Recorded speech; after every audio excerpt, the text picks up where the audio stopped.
Welcome to the Queen City Music Podcast, the podcast devoted to the local music scene in Charlotte, North Carolina. Now, here's your host, Matthew Ablin. Hello, and welcome to episode 86 of the Queen City Music Podcast. This episode of the QCMP is sponsored by Midwood Guitar Studio, Charlotte, North Carolina's own boutique guitar shop located in Plaza Midwood.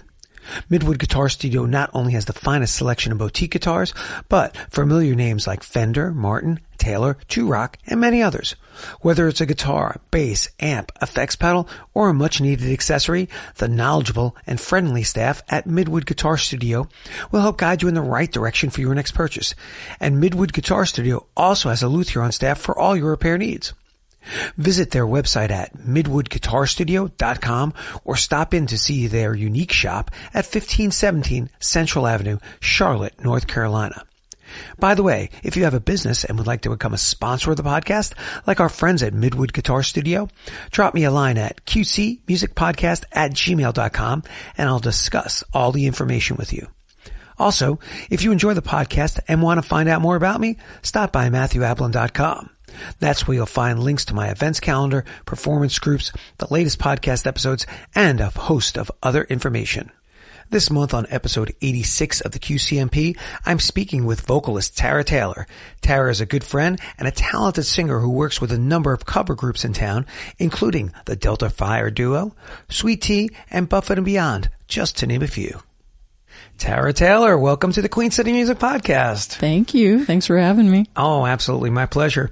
So I think before we even get into the meat of music and all that kind of stuff, I think we got to jump back a little bit in how we even met, because we actually know each other before doing the podcast. So, for listeners, if they don't know, I've touched on it briefly. I think I had a vocal hemorrhage a couple of years ago.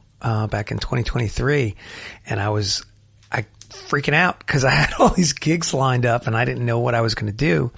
And I contacted Shannon Lee, a mutual friend, and Shannon's been on the podcast, and Shannon knows everybody on the scene, and asked if she knew anybody who might be interested in singing. And she recommended you, and then also Christy Orman. And so between you, Shannon, Christy, my friend John, and another person, we were able to fill out all the dates, which was great. So I was curious, how did you know Shannon? Well, when Jim, my husband Jim, and I first moved here in 2016, I didn't jump into music right away. Because I had been kind of away from it a little bit. And then I was doing these little odd jobs, and one of them that I did was driving people to medical appointments. Okay. And I drove this guy named Daryl, and, we got to talking. Turns out he was a musician. He played guitar, and we're talking about music and singing and all that. And he said, "Oh, you got to get on this Facebook, or Charlotte Musicians Facebook page." So I got on there and, just kind of looked around. Turned out Shannon Lee was a moderator. Okay. And so that's where I first heard her name. And then, at some point after that, Jim and I went out to see her. Mm-hmm. She was playing at what used to be Temple Mojo down in that, I don't know what it is now, but it's down in Matthews. Yeah. Yeah. So we went to see her, got to meet her in person, gave her a hug and thanked her for having the page. And, she was playing that night with Arda, he's a Turkish guy, actually, which is interesting because I'm guitar player. Yeah. Yeah, I think I know who he is. Yeah. Great guitar player. And I was, Shannon just blew me away. She was amazing, obviously. This great singer, great piano player, and everything.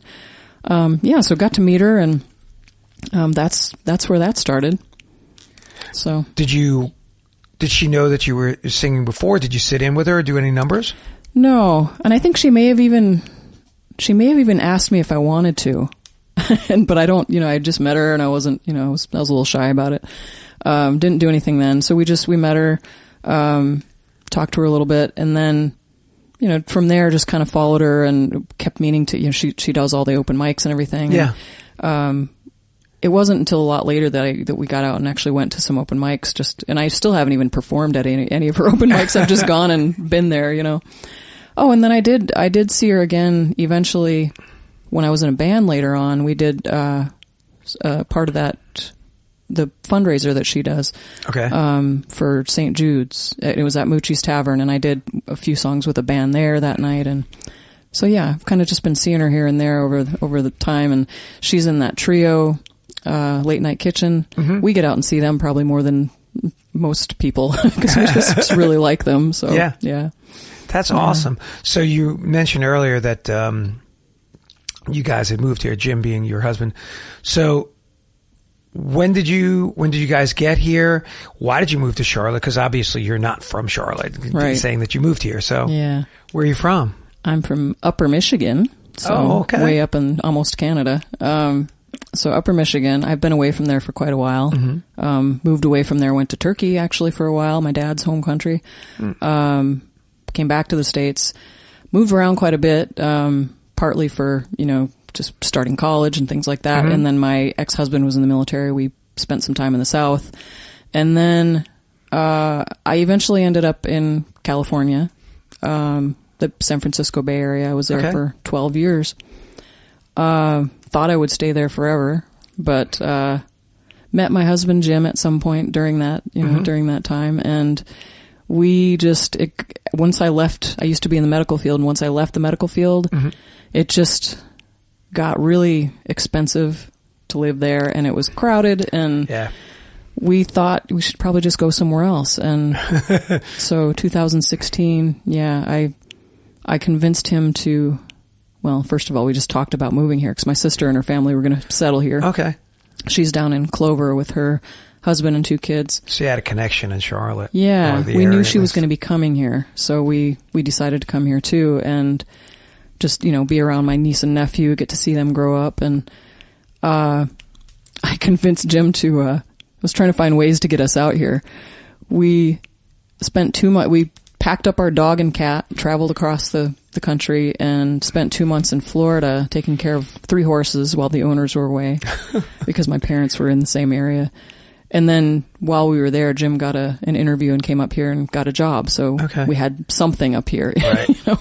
So that's how we ended up in Charlotte. I mean, so when you got to Charlotte, what were you doing? Were you doing the driving thing that you're talking about for a bit? Or did you start like kind of digging into music? Yeah, I came here without anything lined up really. I mean, I had, after I left the medical field, while I was still in the medical field, I went back to school and got an English degree. Okay. So what I was leaning toward was what's my full-time job now, which is editing. I edit books for a living.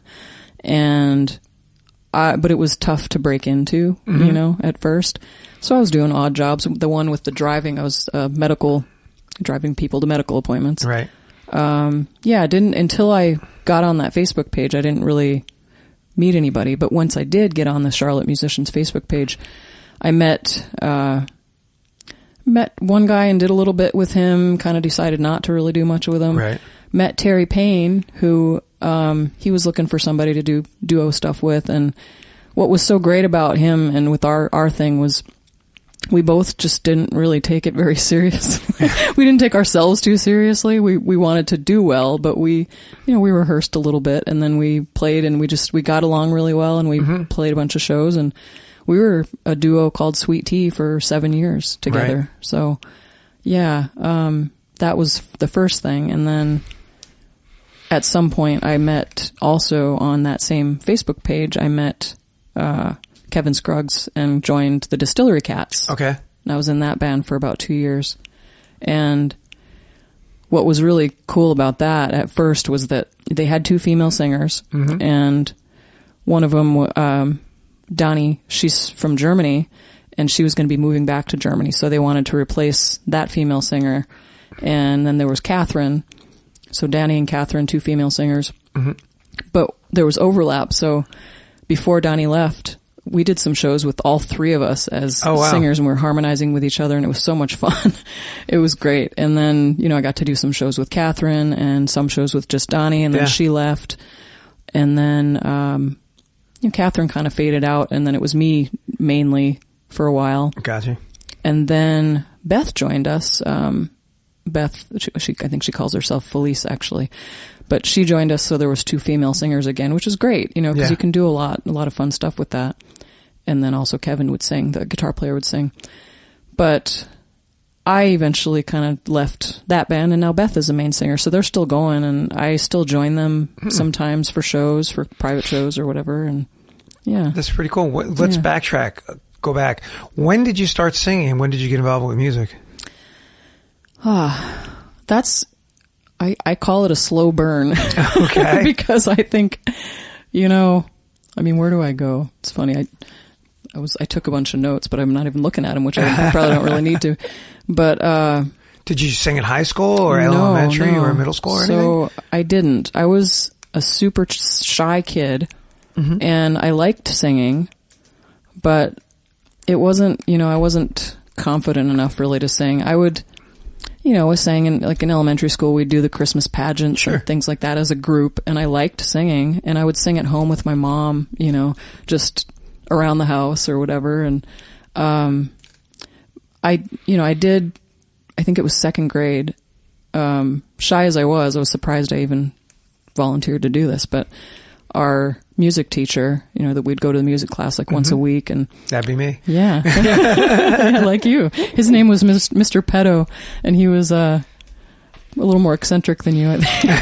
He wore platform shoes. Talk to my kids; they'll tell you Mr. A is a little polyester crazy. suits. Oh, well, yeah, okay. But he was great. You could tell he loved what he was doing. But one day he asked if anybody wanted to get up in front of the class and sing solo, and he was going to record it on the little tape recorder and play it back to us. And something in me just said, okay, I'll do it. It was me, and there was one other girl named Trista who she was always the one who got to sing the leads in the pageants and all that. She was wonderful. She was a really good singer. But I did it. I got up. I was shaky. I was so nervous. And it didn't go well at all. I mean, it was I just, it didn't sound good. Sure. We did the whole recording. He played it back and I always laugh because what I remember about that is, being super nervous.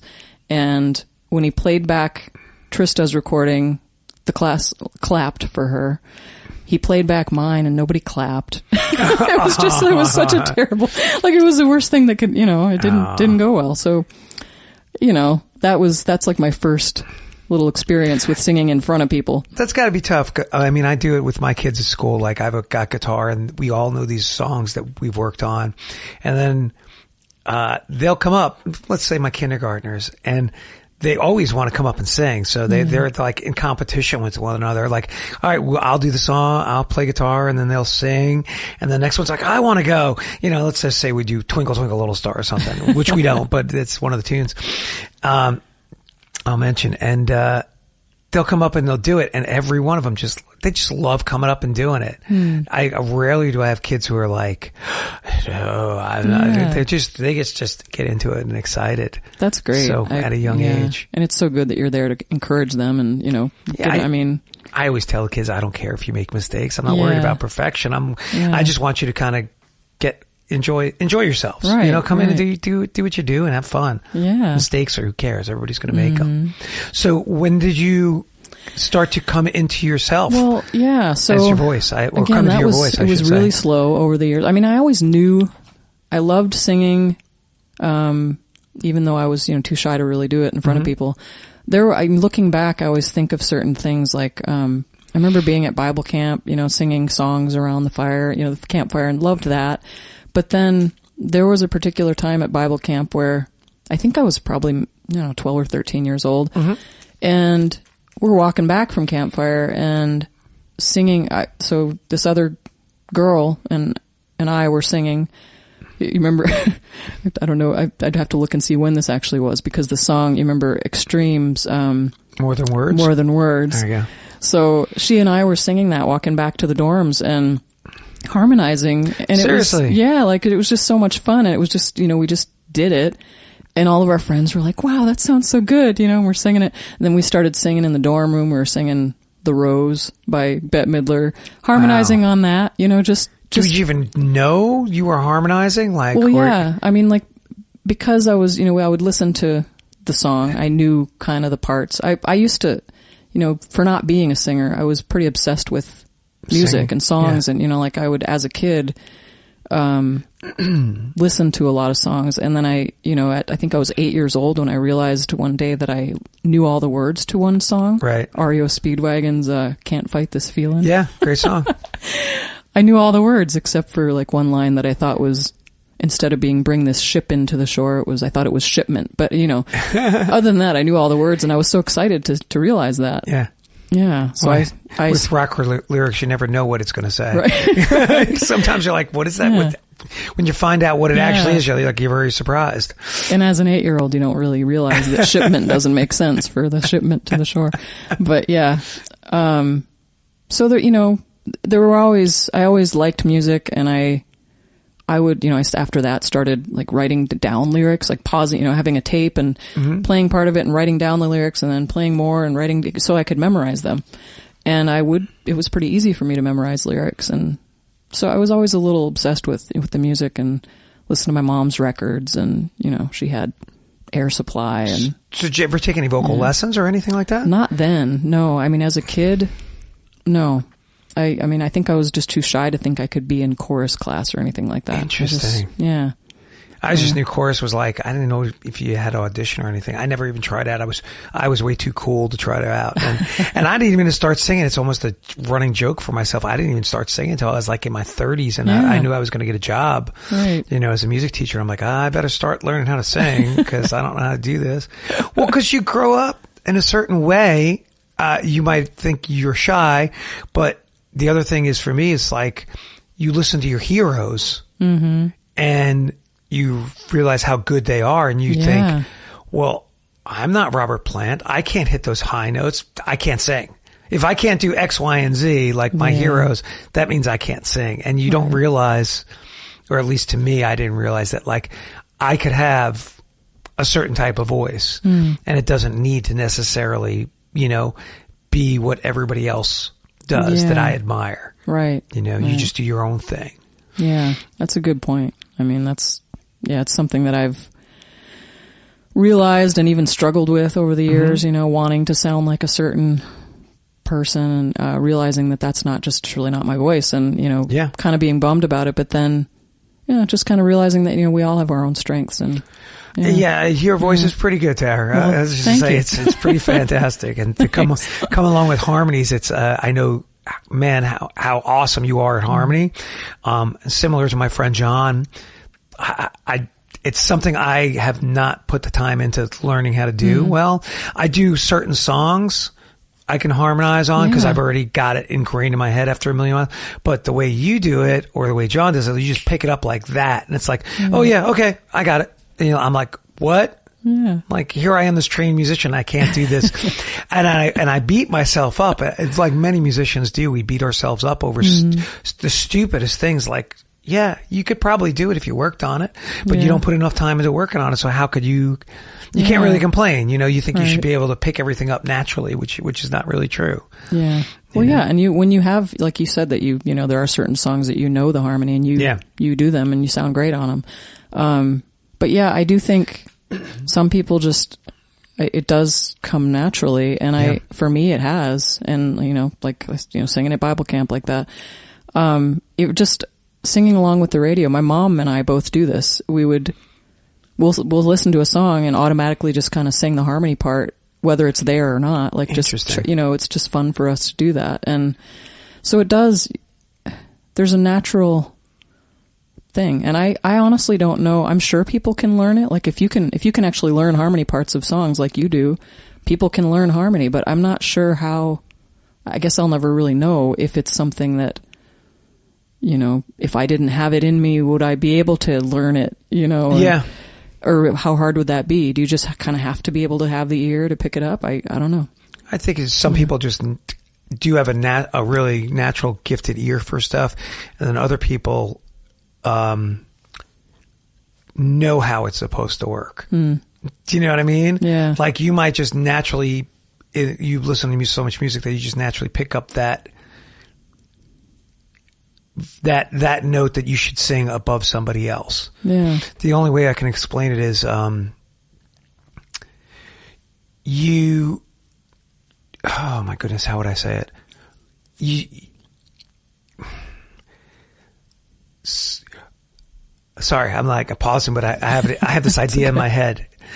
I didn't realize how much singing or playing melody improved your ear. I never realized it because being a guitar player, I was always playing chords. I play guitar leads, but when I started singing, I really greatly improved my ear singing melodies and understanding stuff. And I can do stuff now that I couldn't do a few years ago Cool. when I started thinking about it. So I think that reinforcement of that melody hits you and you start to pick it up a little easier. Whereas if you weren't singing and you weren't playing very melodic instruments, right, or playing melodies quite a lot, because guitar, for the most part, you do play melodies, but for the most part, you're a chordal instrument. You play a lot of chords. And it's almost like playing violin and sight reading. Guitar is a really tough instrument to sight read on because you're not always just playing melody. But violinists are really generally pretty good sight readers because they are forced to just read single notes. Yeah. And they can pick up the note reading. And I think that's kind of similar. My theory would be it's kind of similar with ear training. Yeah. Naturally, if you sing all the time, you start to lock onto things. Whereas if you don't sing, it's a little more difficult. Yeah. If that makes sense. It does. And it's funny you start talking about sight reading and all that. And I didn't take chorus when I was a kid, but I tried to play saxophone in 5th grade, but it was a tenor saxophone and it was so big that it was too hard to carry back and forth through school. But I did start playing clarinet in middle school, and I only played for 2 years in middle school, but I learned a little bit, how to read music, just the treble clef, because you don't need the bass clef for clarinet. But yeah, I mean, that's melodic too. And I'm curious, like if I don't know how to play that anymore at all, but I'm curious about what that would, I don't know, like what I would think of it now, playing clarinet now and kind of cause back then it was fun. And I did notice then that although I learned to read the music, I tended to eventually just kind of pick things up by ear. So I did, I guess that was probably the first indication that I kind of knew I had an ear for music, because I found myself just kind of looking away from the music and just playing it, and knowing how it was supposed to go and doing pretty well for not, I didn't practice very much. I practiced, but I didn't practice much. And I still, challenged people and got first chair, So it was cool. Like, yeah. It depends. And I think given music, everybody comes to things in their own time. Yeah. I want to get better at this. All right. I'm going to need to work on this. Yeah. That's just, and you have to be, I don't care if it's singing, playing guitar, playing saxophone, whatever.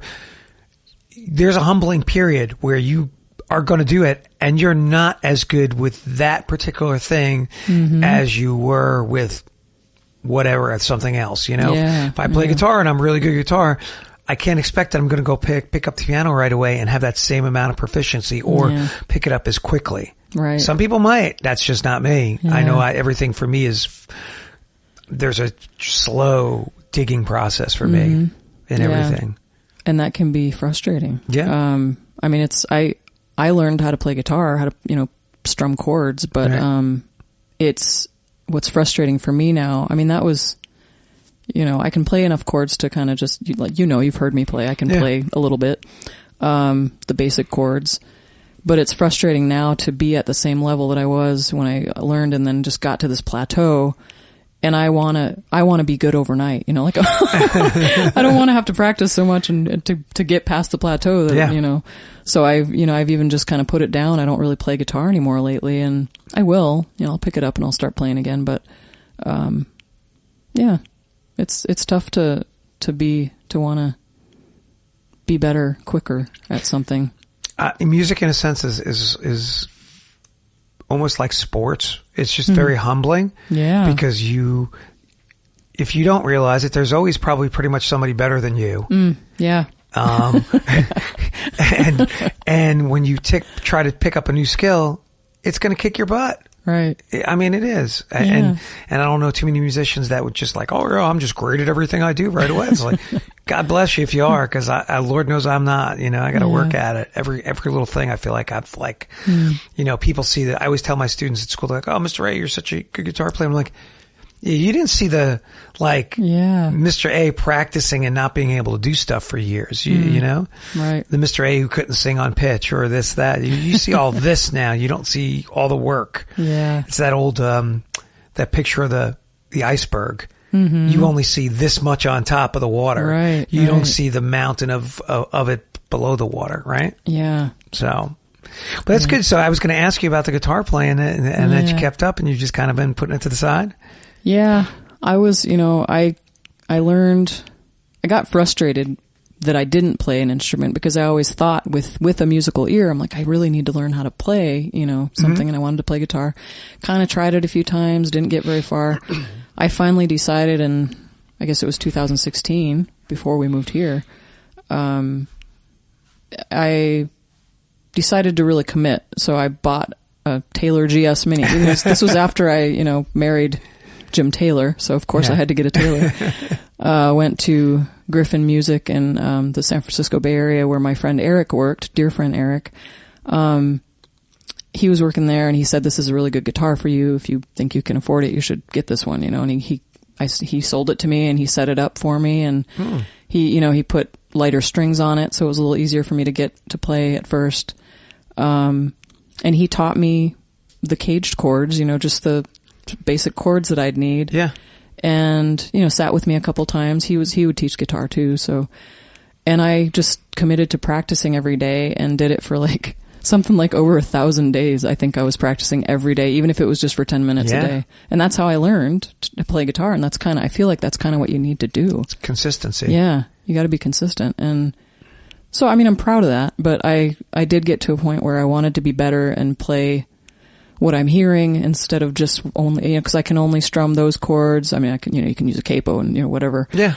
But I can only strum those chords and I can only do certain strumming patterns and don't really know how to, play rhythm. I can't, the palm muting thing and all. It's so hard for me to pick that up and learn it. And I don't play any melodic I don't play notes. I just play chords. And right. I used to play quite a bit with Sweet Tea with Terry because we weren't doing a lot of difficult songs, and I played a little bit with you on some songs. Yeah.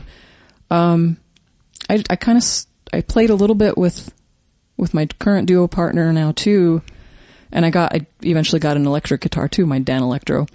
But I think I start to feel like I'm not good enough to play with people. And I know there's, that's a little bit of just lack of confidence, but yeah. I stopped and then I eventually started practicing again and thought I would stick to it and try to get past the plateau. But I got sick. I got COVID back in December and I stopped practicing after I'd been practicing for a few months, and I really haven't picked it up since then. And I don't know, it'll come back, but absolutely, for now, I'm just not really driven to it. You just got to find that time, that you want, and the time that you want to put into it. And then, at some point you just go, all right, I got to do this. Yeah. Like you get to a point where you really want it and then you'll do it. Yes, absolutely. Yeah. What, just to backtrack even a little bit more.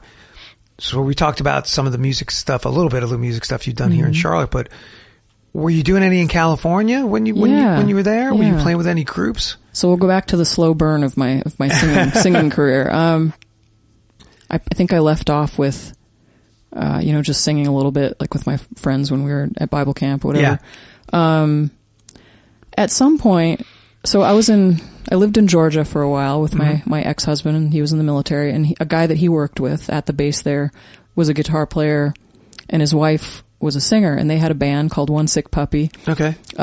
They played, it was a cover band. They played around the area like everybody does here with cover bands. And, we would go see them, play music. And I just, of course, being drawn to music that way, I just loved what she was doing, how she sang and just everything she was doing, and really wanted to do that. And she and I became good friends, and Sherry and I went out to karaoke.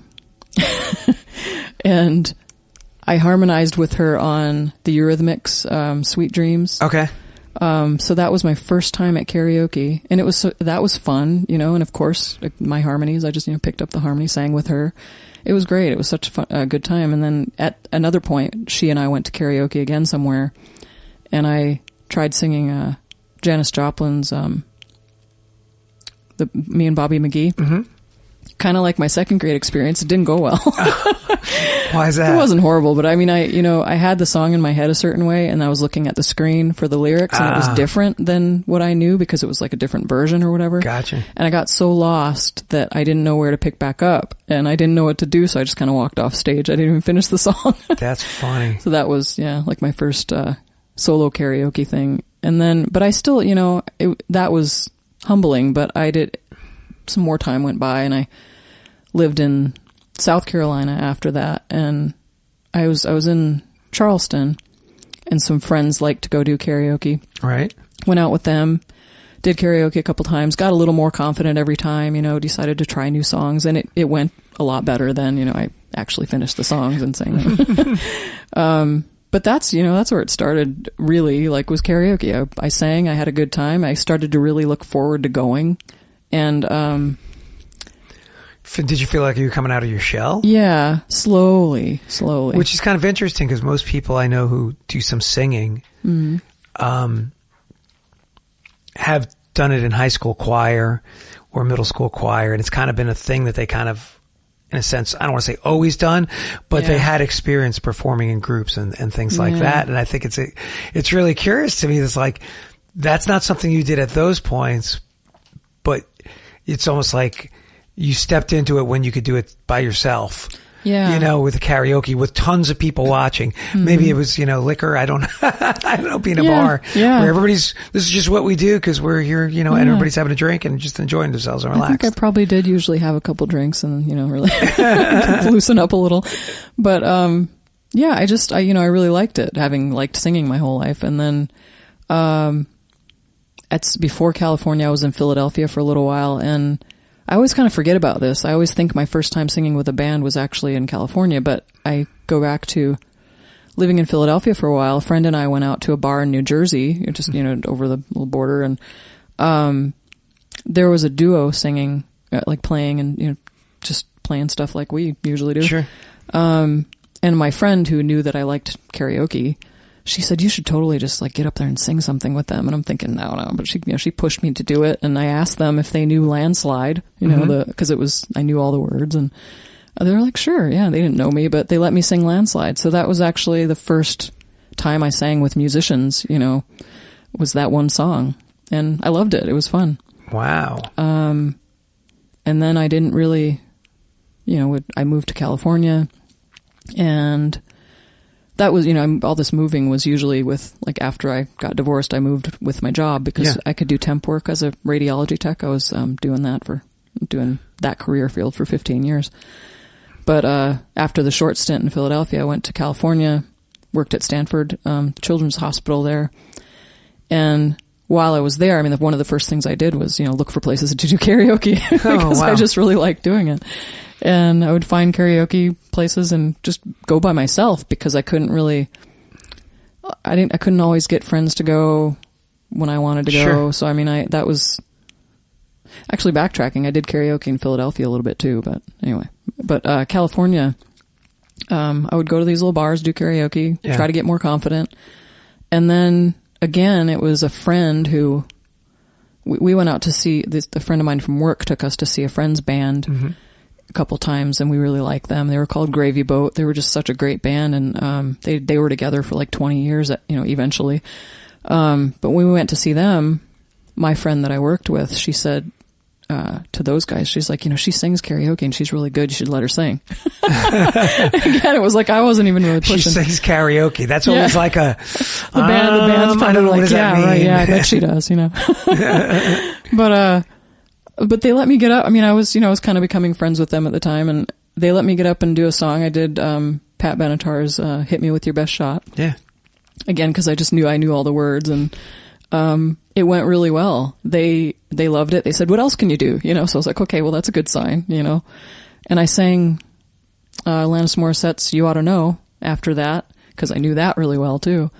So I did that with that band at this bar called Fibber McGee's, and it was so much fun that I had the bug at that point. I wanted to keep doing it. I was dating somebody for a while who was also a musician, and I would go to the open mics that him and his friend would run, and sang a couple songs at open mics there. So I'm slowly getting into it. And then at some point I was kind of like, well, screw all this. I want my own band.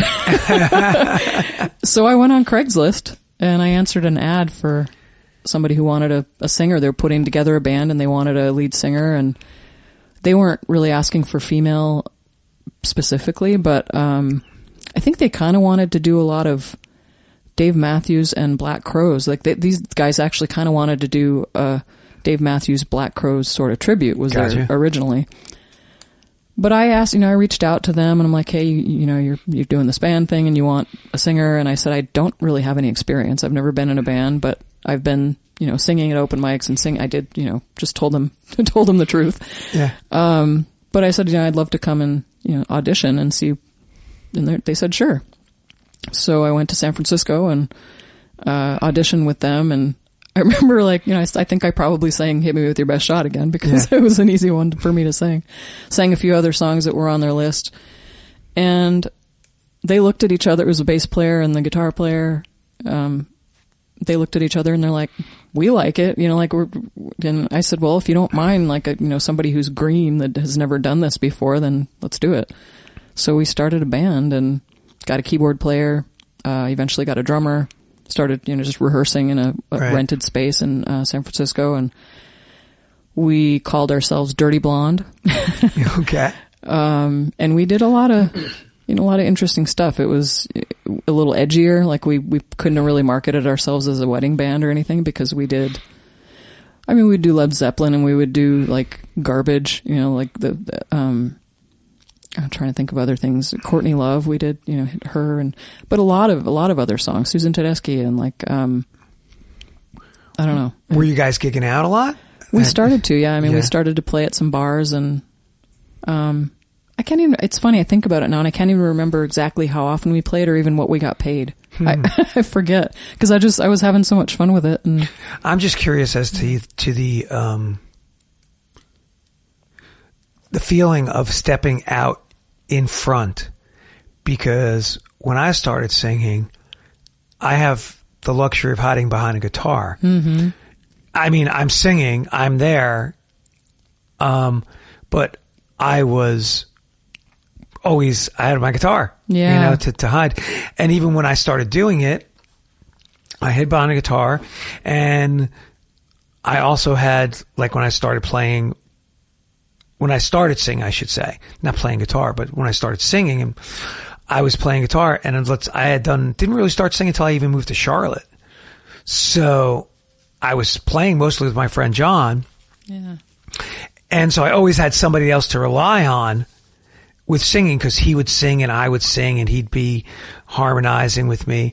But if you're in a band and you are now, it's not so much the band, because if you're not singing, if you're not playing an instrument, you are now the front person. Mm-hmm. So now you've got a skill of I'm fronting this band, and I'm stepping out and being the center stage. How did that feel? Did that feel strange at first? Or was it just It was weird because, again, being a shy kid, and I'm a mostly introverted person. In general, I've never really been, I haven't wanted to be the center of attention. I haven't really wanted to be out there like that. But, and it was weird, after rehearsing with them several times, I didn't really know what I was going to be like fronting a band in front of people. And we got to do, before we did paid gigs, we ended up going to an open mic and they kind of featured us. We did a few songs, and so we got to kind of practice that with a bunch of friends and family. It was sometime around my 30th birthday. Okay. Went to this bar, played a few songs. So that was I got to see how I felt in front of the band, and I was, I wanted to be a good front person. I'd watched my friends' bands and wanted to be all, like they were. But it was hard. I thought, I realized that seeing video of myself afterward and everything, that I thought I was moving around more than I was. Yeah. I thought I was being more emotive than I was, but it turns out I was kind of just barely dancing a little bit and, just kind of, it's a harsh reality when you hear tape or even, hear a recording or watch video of yourself. Yeah. It's I'm not doing what I think. Video's tough because I'm always, still to this day, I mean, I've gotten better about it, but I'm always moving less than I think at the time that I am. You know, I'm like, wow, I thought it was more animated than that. But yeah, it was weird being the lead singer in that band, being the only singer in the band. We didn't even have anybody doing backup. Just trying to get used to that. I wanted to be a good, emotive performer, but I didn't really know how. You know, I didn't know how. I didn't have natural body movements that way. Right. So it took a while, and I mean, it has taken a while. It's like 20 years later, I'm still kind of easing into that, you know, kind of thing. And has it always just been primarily rock stuff that you've done? Have you done, tried to do any jazz or anything like that? A little bit. Here and there, I would sing with musician friends, just for like little features or whatever. And we would do a few jazzier type things. And, you know, there was a trio that I was in where we were trying to kind of do some more jazzy stuff. It was just a bass player and a keyboard player. And we were doing, do you know who Imelda May is? Mm-mm. I guess you can call her kind of jazzy, or maybe even sort of rockabilly, but we were doing like her jazzier songs. And yeah, so I've kind of dabbled in that. To me, it's a little tougher. It's in some ways. I mean, it's a different language. Yeah. I mean, even if someone could say, oh, well, you're just singing. Yeah, singing jazz is not the same as singing rock. It's got a different style, just the same as somebody would sing classical. It's there's different inflections, there's different tones, there's different ways that you groove with the music in jazz than somebody would with rock. It's a little more vulnerable, I think. Yeah. I mean, so I've done a little, but haven't really been in bands with that. I mean, I was at the first band I was in for about 2 years, left them. Partly because this is one of the things that's been a continuing thing that's followed me for years, is that part of the reason I left is the band was so loud.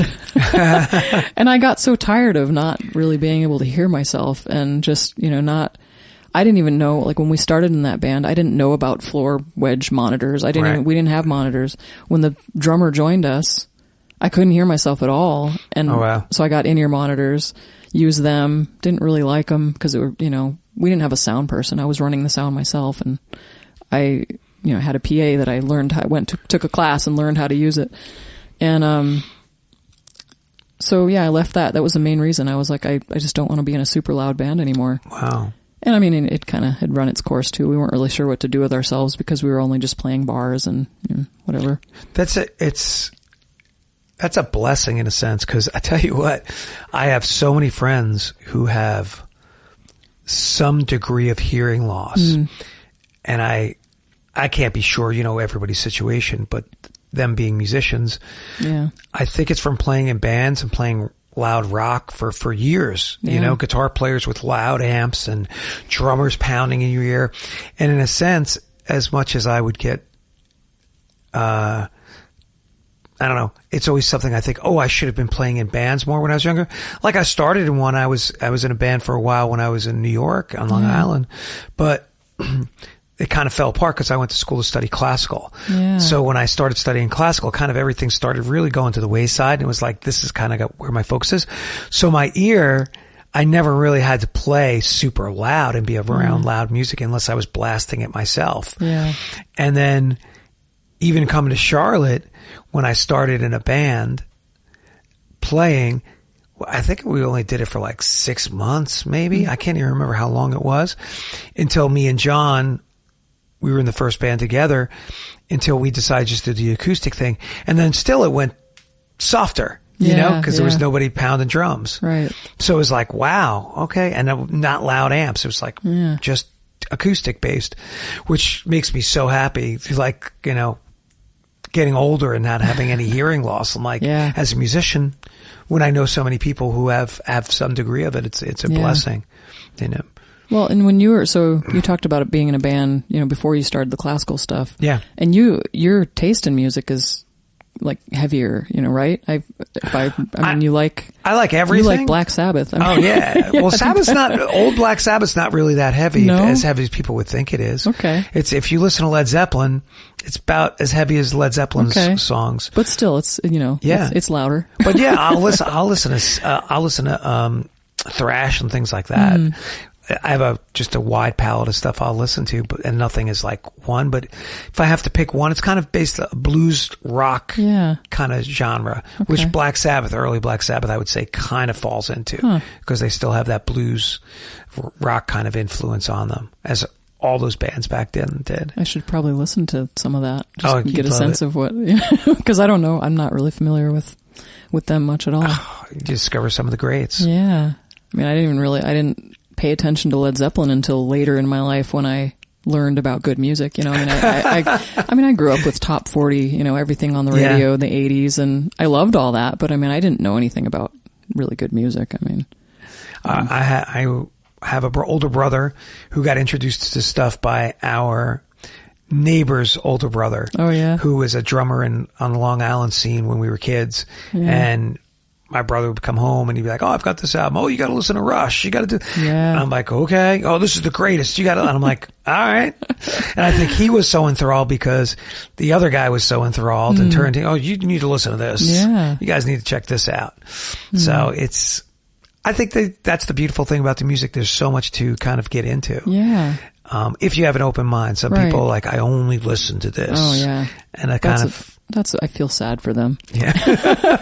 I mean, I'll listen to almost anything and try to, even if I don't really like it, I'm still going to try to appreciate what it is. And I'm not going to say I don't like Rush. My husband would be really sad if I said that. Oh, yeah, he would. But he loves Rush, Great band. But I don't really ever put them on and just listen to them. Right. But he had me watch at least one documentary, of them. And I mean, they're so impressive. Their whole story is so good. And I mean, and tragic too, with, the drummer passing away and tragedy before he passed away.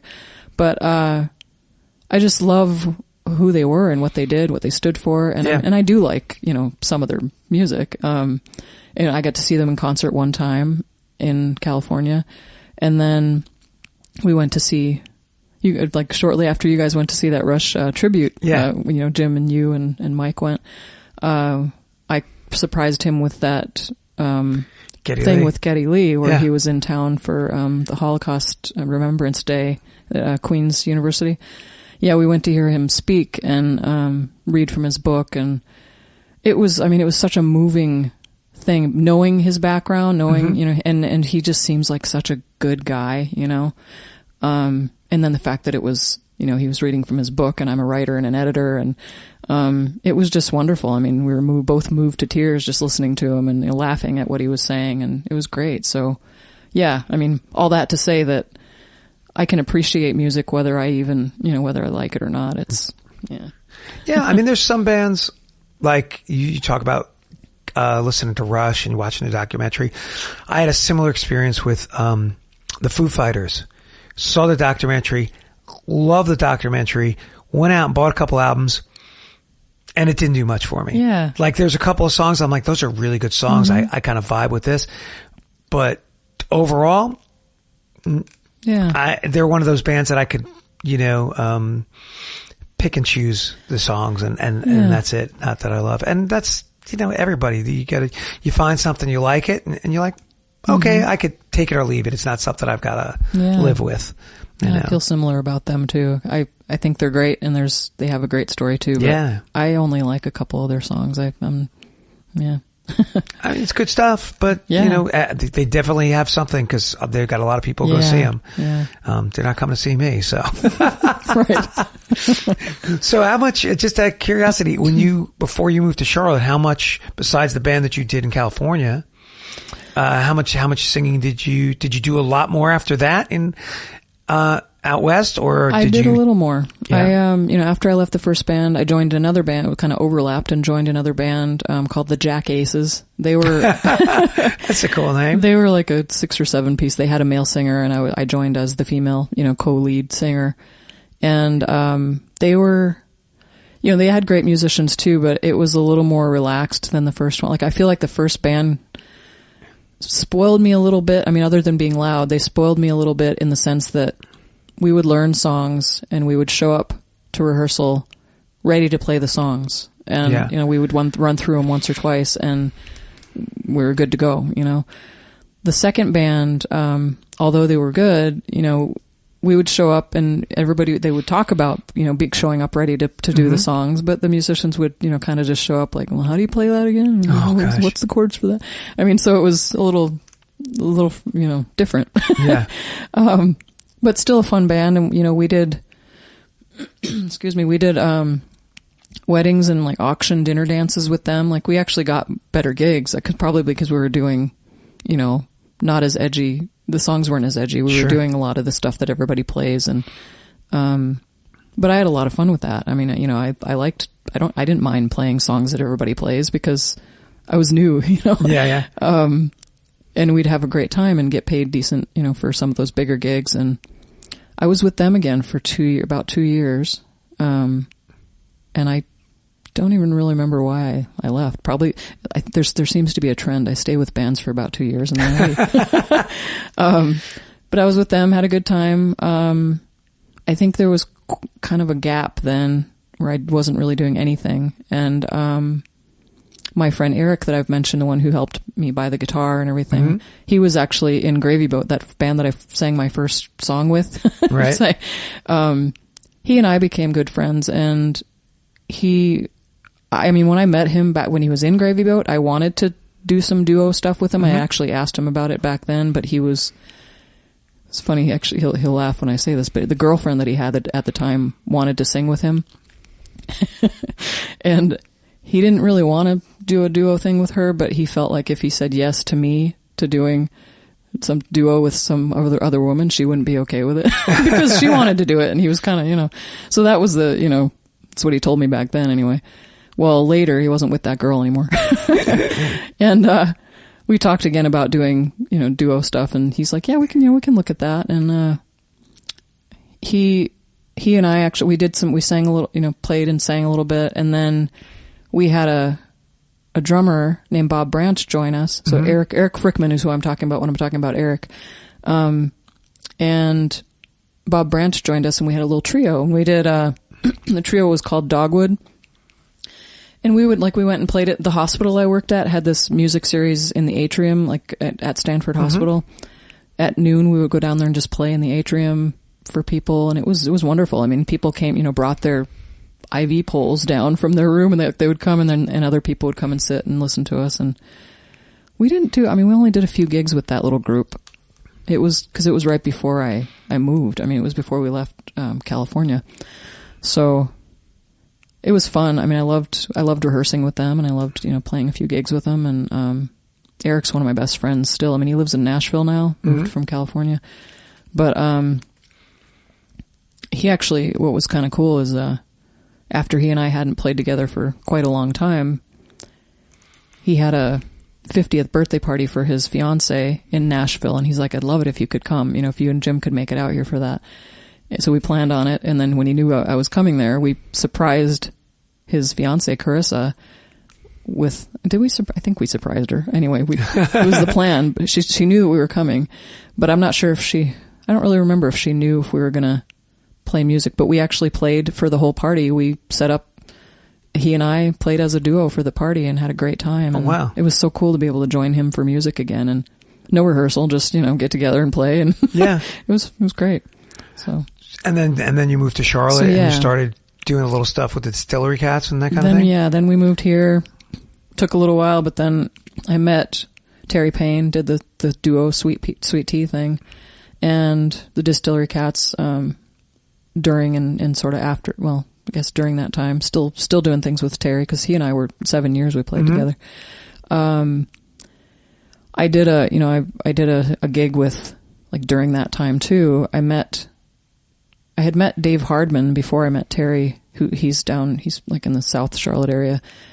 Got together with him a couple times and sang just to see if we were wanting to do anything. We didn't end up really doing anything together, but met his duo partner at the time, John Richardson, who's excellent singer and bass player. He's in Bullet the Blue Sky, the U2 tribute.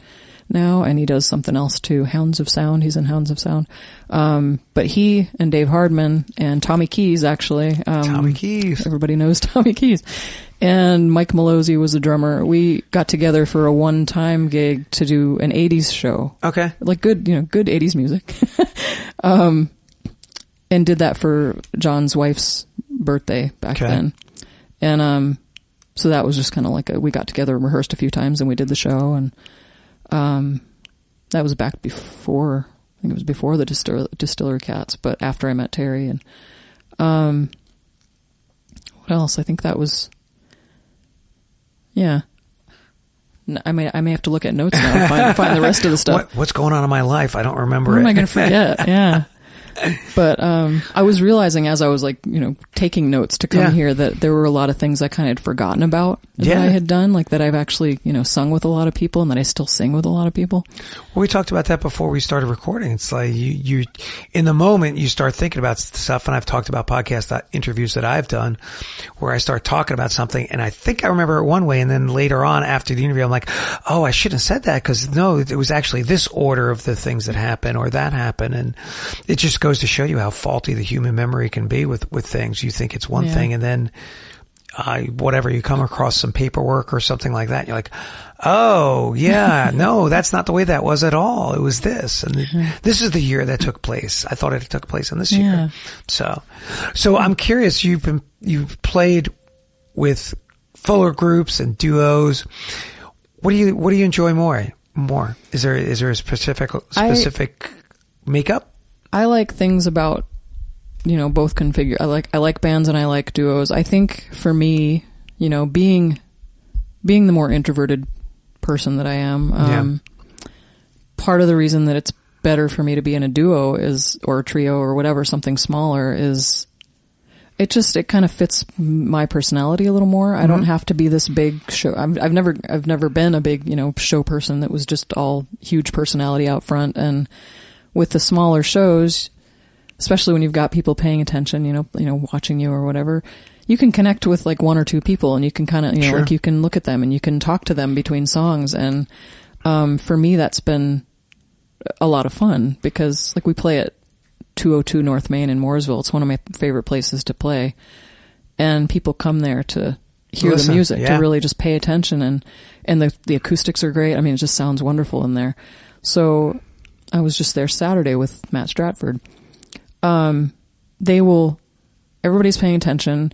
We play our songs. They pay attention to, the guitar player playing a guitar solo, and they cheer after he's done playing the solo. And cause usually these guys are playing with a loop, and they'll play this like with the solos.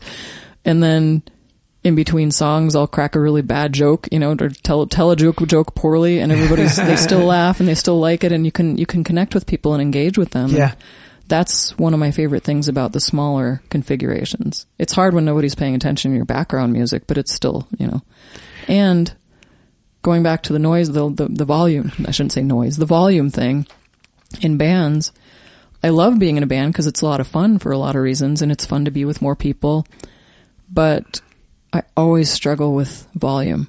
There's been, I don't have a super powerful voice as a singer. I mean, I can sound like I have power when I have a mic that's, loud enough. And my mic typically needs to be louder than everybody else's because I don't push and project. I mean, maybe I could learn to do that if I took the time to do it, but it's not that strong, and I've just kind of accepted that. So I use my mic. And when you've got a huge band and you've got a really loud drummer, that's where it starts, I think. And then the guitar player has to turn up to match the drummer, and then the bass player's loud, and it's like you've got monitors and you can keep turning it up so that I can hear myself.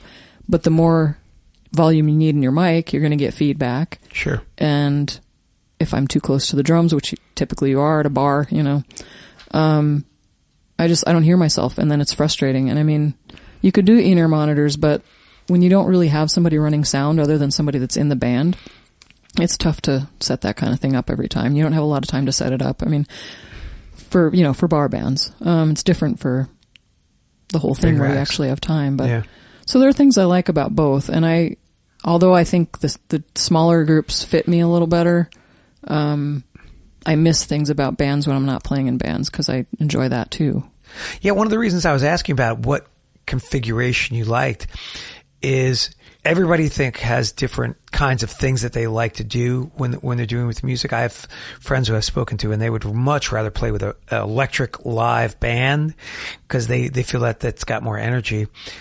I've gotten to the point where I like playing with a lot of other people, but I don't like being in a permanent situation because I think it's hard to find, for me, it's hard to find gigs for a larger group. That's somebody, a venue that's going to want a full band, pay for a full band. Right. Not to mention getting everybody's schedules together. Like, well, I got to check with 4 other people or 5 other people to see if everybody can play on this date at this time and who's got this all together. And that just becomes an issue. I prefer, if I can, like a simple trio, maybe a duo, and then solo, of course. I don't have to rely on anybody but me to figure out, am I available that night? Let me look at the calendar. I don't have to wait for anybody to get back to me. I just say, this is how much it's going to cost and this is what I'm going to get. And that's that, and I don't have to worry about all the extra business stuff that goes into it. Yeah. So, well, and then not to mention you've got more personalities to deal with in a band. Yeah, that's the other thing. And I think it's kind of rare where you got a group of people that are all really good. Everybody gets along. Yep. It's like if families are, you're going to have personalities and egos. And, I've been pretty lucky in most of my situations that everybody does get along. But I mean, even I'd kind of forgotten about this, but even in my first band, I was part of, firing our guitar player that was part of the founding group. Oh, wow.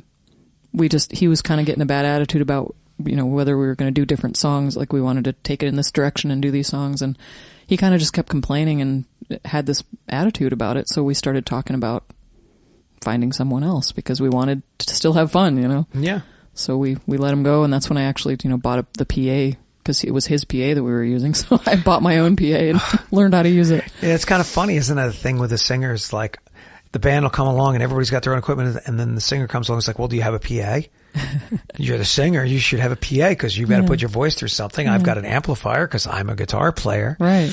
I remember when years ago we were putting together a band, me and John, and we didn't own a PA. The band didn't have a PA. So we were auditioning like singers, and this guy came and man, he had it. She's like, oh, I got my own PA and everything. Oh, that's a bonus. That's great. We can go through everything. And the guy couldn't sing a lick. Oh. Like it was like, okay, there was all energy, but it was just like there was no pitch, and we were just like, yeah.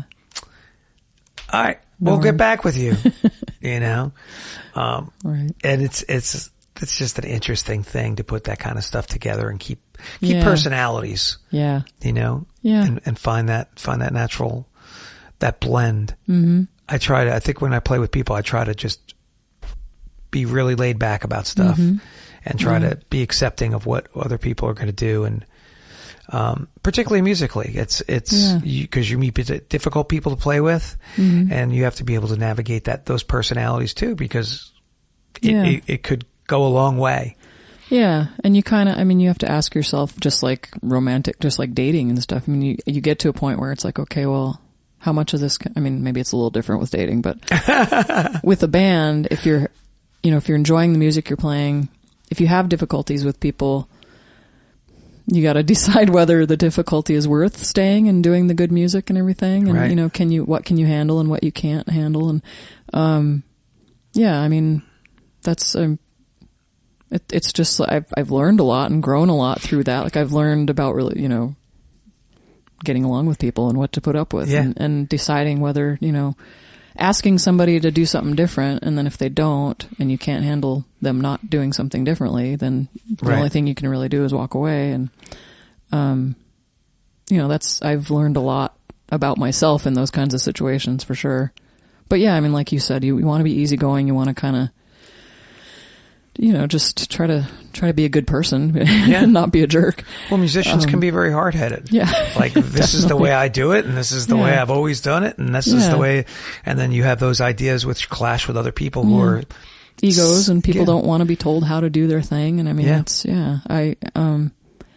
for me, it's, I've always wanted to be so accommodating. Part of the reason that I, bought the PA after the the guitar player left, I wanted to hold my own and be a part. I didn't want to just rely on everybody else. And, that's kind of how it's been for me from day one. Part of it is just I want people to like me, but but then there's the whole, I want to be able to be easy to work with and not be a drama queen and not be, a diva. And that's part of getting work, though. If you are difficult, that's going to get around. Nobody's going to want to work with somebody who's difficult. Yeah. And I'm not. I know I can sing, but I'm not the best vocalist in the region. Like there are people that are so good and so well trained and have these, like I said, I'm not all that powerful. I'm not technically one of the great people singing, but I can sing. I can sing all right. I can do harmonies, and I'm easy to get along with, I think. I think I'm reliable, you know, I'll show up when I say I'm going to show up. I'm on time. I just make sure that I do all that. And, that's a huge part of it, though. Yeah. There's, a video, and I always reference it because I just love the movie, called Hired Gun. And they talk to some of the musicians in there. I think Alice Cooper is one of the people they talked to, and they were talking about hiring musicians for the band. And they said, look, if you have a great musician and they're difficult to hang with on the tour, and then you get somebody who's a little, is a good musician, but they're not great, but they're a better hang. Yeah. They'll take that any day of the week. Yeah. Because nobody wants to be stuck on the road with somebody who's a jerk. Right. And the same thing in a band or any kind of group that you're performing with. I don't want to play with anybody who's a jerk. I want to play with somebody who's, pretty agreeable and laid back and I'm able to work with, because it just makes things, smooths the road a little bit, greases the wheels a little bit more. Yeah. So I'm curious, I've been having rattling this around in my head. So when I met you playing through Shannon, well, there's a couple of things that run through my head, so I have to ask.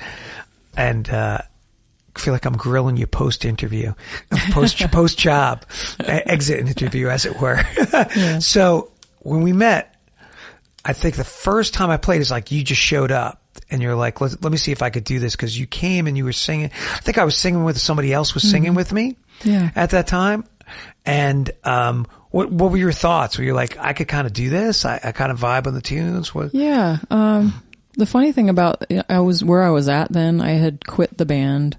I kind of thought I wasn't really wanting to do much music anymore. Terry and I were still playing together with Sweet Tea, but we were only really playing once a month at one place in Mooresville that we stopped playing at a while back, reasons I won't talk about. But I didn't really think I wanted to do a lot more. I was thinking I just didn't want to gig anymore. But I went to see Shannon in Late Night Kitchen with, John Mock is her bass player, and he was my bass player in Distillery Cats. Actually, he's in that band. And every time I go see musicians like that are good, I'm inspired and I want to do it again. I didn't think I wanted to play, but now I do because they're so good and I want to do that. So I was watching Shannon, and during the break, I talked to Shannon then, and I told her that. I said, every time I come and see you or, some good musicians, I think that I want to play again. And I think that's where, I was on her radar when you reached out to her, and she, recommended me because I said that maybe I wanted to sing more, and it was good timing. Yeah. But you reached out, you couldn't talk. You were vocal cord, you were doing vocal rest, poor thing. Yeah, I was doing type to text or text to talk.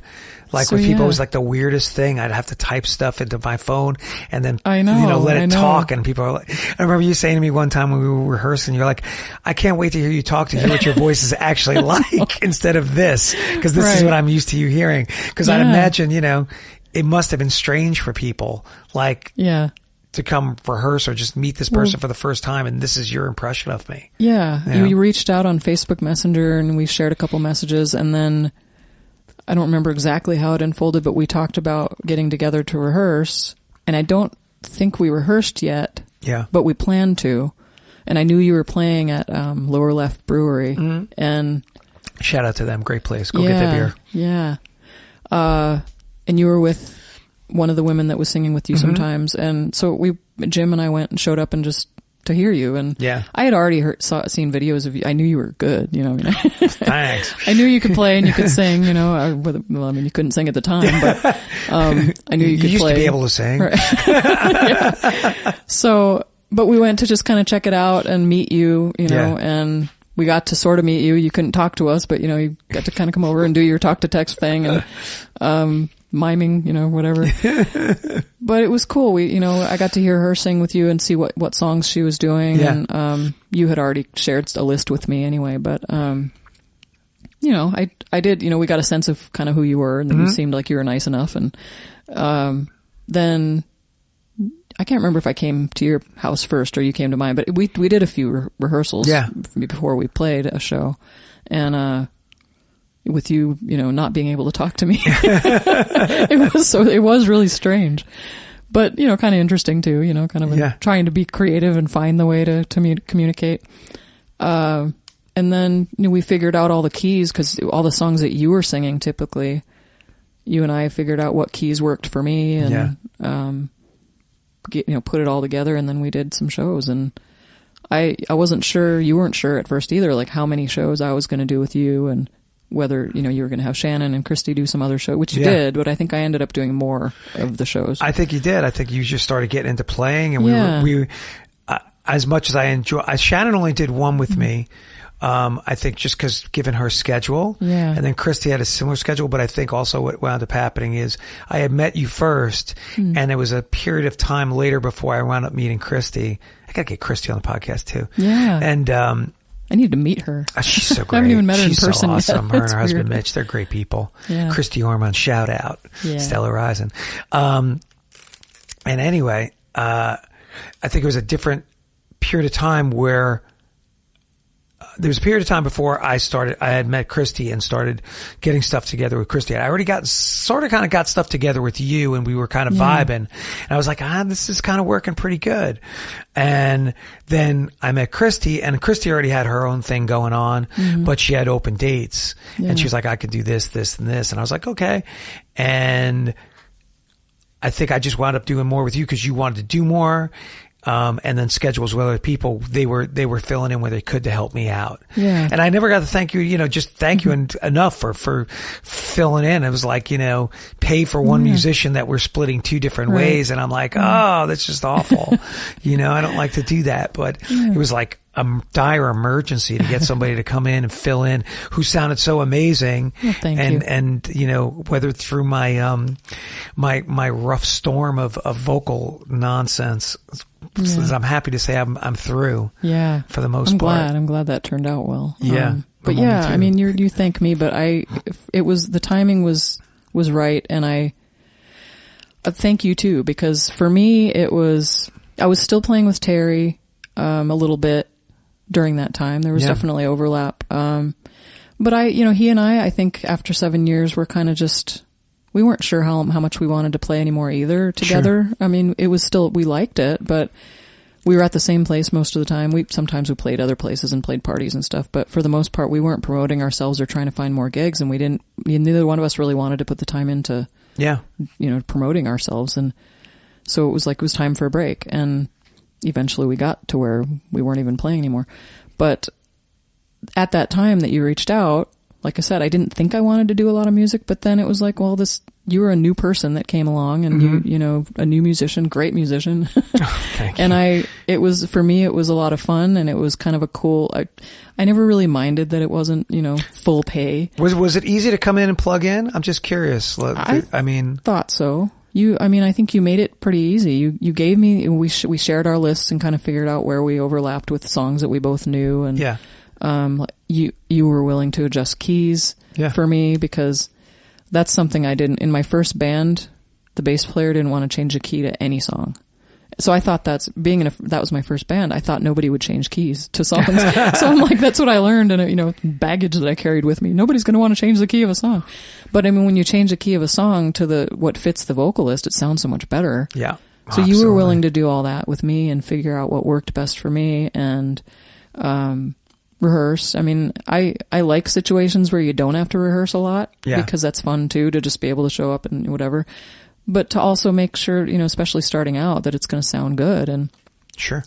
So we were both pretty flexible with our time, and we were able to do that. And it was, for me, the reason I say thank you for also is that it kind of renewed my excitement for gigging and, doing something new and doing something different. And then you had all these gigs lined up. So, I mean, it's not like I had to go find gigs. I mean, because that's part of the frustration. Just walking in, getting money, getting paid. Right. So that, and then, just realizing I wanted to do it more. And then, I realized too that once you gave me these dates and I started agreeing to doing a whole bunch of dates, right, I realized something kind of funny.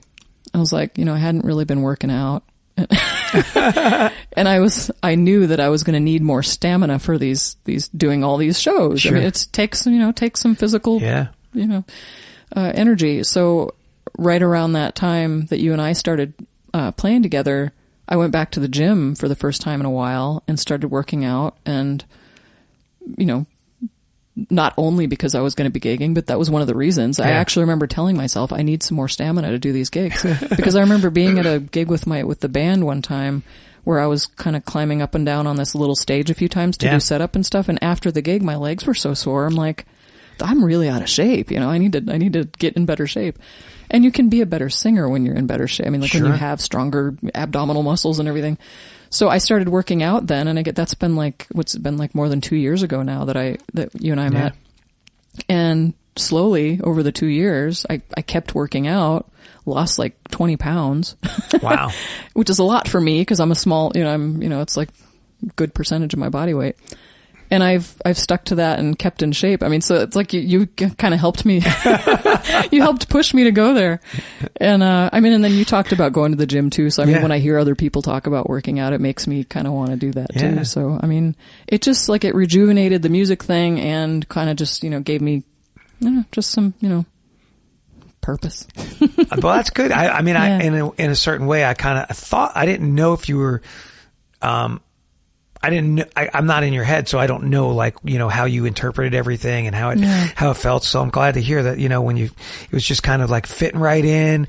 And, I knew you didn't want to play that much, but then you started playing a bunch. And now I feel happy for you because we're not playing as much together anymore because I'm going back to doing my solo stuff more. But when we get together and play, like when we do Longleaf stuff, we did the corporate gig a couple months ago. Mm-hmm. It's nice to get back together and play because we already have that boom establishment of we already know these songs together. We're pretty good. We know what to do. Yeah, we don't have to rehearse. We've got it all lined up, and then you can bring in Mike, bass player Mike Taylor, another Taylor. Yeah. I have a great time when I get to join you guys again, and I was bummed. I was glad your vocals were back, but I was kind of sad that we weren't going to really get to keep playing. And I understood it completely. You go back to doing solo stuff, but from there, it other things unfolded too, which was great. And I think, you being sort of a catalyst to that, you got me excited about music again, and I, was open to doing more music with other people. So, well, it's funny. There's that old saying that people come into your life at certain points, for certain reasons. And, you say that about me, but I feel like you came into my life for a certain reason and helped me such a great deal. And then you're like, oh, no, you did this, and this, friend. I'm like, wow, it really is kind of this, ebb and flow, where people get together and have this kind of connection, and it works out in certain ways. Yeah. So what are you doing now? You got a whole bunch of different people you're playing with now at this point. A lot of duos you playing with Matt Stratford in a duo, playing with Ray Tyson. Yeah. Fill me in. Around when you and I were still playing, when I was still doing gigs with you a little bit, I met Ray Tyson when we first lived here because I took some guitar lessons from him. Okay. That was probably 2016. Took some guitar lessons from him. He's an amazing guitar player. He's wonderful. I've seen him. He's a great player. Yeah. And I stopped taking lessons from him because I realized that, lessons don't really make much sense if you're not going to practice. And I wasn't really practicing enough. So I I stopped taking lessons from him. We kind of lost touch. He did. Oh, and he sat in with me, with Terry for a Sweet Tea gig one time too, to play lead. Cause Terry he can fake his way through anything, like look up the chords and play songs, but he doesn't really play lead. So it was fun to kind of just add Ray back then for a show. But lost touch with Ray.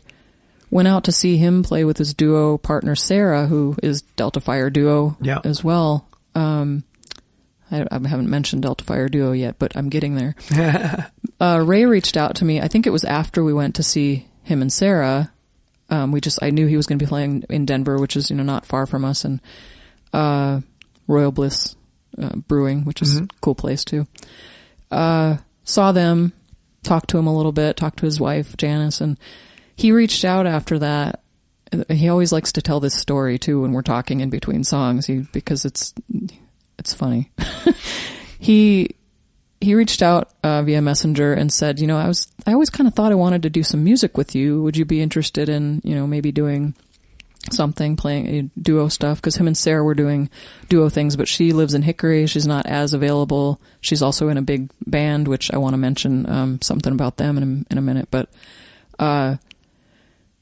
he reached out, sent that message. I saw it, and then meant to answer later. Never did. And I forgot. I kind of forgot about it. Didn't answer him, and then just completely forgot about the message. And then at some point, I don't know how much time had passed, but he sent another message, and he's like, alrighty then. And I saw that message, and I felt so bad because I didn't mean to blow him off, And I apologized and, told him that actually, yes, I was probably interested in doing some music with him, but I forgot to answer him, and I was, I don't know what was going on, but anyway, he'll tell that story because he thinks that I was just, purposely not answering. So he and I talked about it. We, again, exchanged lists of songs to see what we could do, and got together and rehearsed a couple times. And then we started booking a bunch of gigs, and that was, I guess it was probably the same year as you and I. I'm losing track of my timeline too. But we met in 2023 because that's the year I had surgery. I had actually looked it up for some reason. I kept thinking last year, and I was like, I was talking with somebody. I was like, I got to look, and I had to go look at the surgery information. And I was like, oh wow, this was 2023. I'm almost 2 years after surgery, post surgery. Yeah, wow. But it was, so you and I were still playing together. Yeah. When Ray and I started playing. And, so that year, I think it was September, we had our first gig together, Ray and I. And so I was still playing with you. And then, cause we got into the winter a little bit, did some gigs with Ray, started doing more gigs with Ray. That's maybe when I came to see you guys play at Lake Norm Brewing or something like that. Yeah. I was trying to remember because I think you mentioned when you were interviewing Matt that you had been out to see me and Ray, and I couldn't remember if and where you had seen us. Yeah, that particular night, I don't think he was part of the band. I think he was somebody who sat in. You had a drummer on some portable. He had a portable kit or something like that. Not an actual drum kit. It was some I'd never seen the configuration. That was Larry. His name is something like Coffee or Chaffee or something. I don't know how to pronounce it, but yeah, he was a friend of Ray's and sat in on the cajon and his little setup, and it was great. It was fun. That's where you saw us. Okay. Yeah. It was probably around Christmas or something. Yeah, it was it was that time of the year. Yeah, it was great. Yeah. Thank you. But yeah, Ray, Delta Fire Duo now with Ray is my main duo. We play more than I play with anybody else. And, but then Ray and I were at Goldie's in, South End playing a show. We're getting ready to play a show. And Matt Stratford was playing solo before us. So we were there ready to set up. My husband, Jim, and I and Ray and his wife were there watching part of Matt's set. And I just, I was blown away. I'm watching this guy and I'm like, God, he's such a good singer and he plays really well. And I was just, really impressed and really dug what he was doing, really liked the songs he was doing and everything. And so we met him after that, and he kind of stuck around. He probably told this story from his little point of view too, but he stuck around and kind of helped us get set up, and then he listened to a couple of our songs. And I reached out to him on Facebook after that, basically just to kind of make sure I knew where he was going to be playing, because I wanted to make sure I got out to see this guy again, and because when I go see good musicians, I want to play more. But connected with him on Facebook, and then I just, we exchanged some messages about other things, about music and about other things, and he recorded a little guitar thing for me where I was asking him how to do certain things, and I paid him a little money. He didn't ask for money for it, but I'm like, I paid him a little money for it, and because we put the time into doing it. And then I figured it couldn't hurt to ask if he would consider doing a duo show with me sometime. I just thought, I knew that, same with you, like it's hard to find, you've got these solo gigs and you want to get paid a certain amount of money because you have another job, you sure. teach, but Matt is a musician. That's his job. That is his job. Yeah. He needs to get paid pretty well, for his work. And I wasn't sure if he'd really want to do duo stuff because it's hard to find people to pay enough for duos. And if he's got things already, just paying for solo, whatever. But he said, depending, just sure, we could do it. He'd be willing to do it. He even told me, he's like, I'll be your back. I don't even need to sing, but I'm like, you've heard him sing. I mean, if you're going to do a show. Funny enough, I've only heard him with the Buffett and Beyond, which we'll get to. That's really the first time. And actually, even after all this time of being in Charlotte and knowing other people have played with Matt, it was really the first time I met him was even at that show. Well, and he's good in the Buffett band, of course. Yeah. But I mean, when you hear him do his solo stuff, and he's just. I just think he's amazing. His voice is wonderful. And so when he was like, I'll just accompany you and, you can sing everything. And I was thinking, hell no. I'm not, if I've got Matt Stratford, he's going to sing and we're going to harmonize, cause I knew he could probably do harmonies too. And then I could harmonize with him.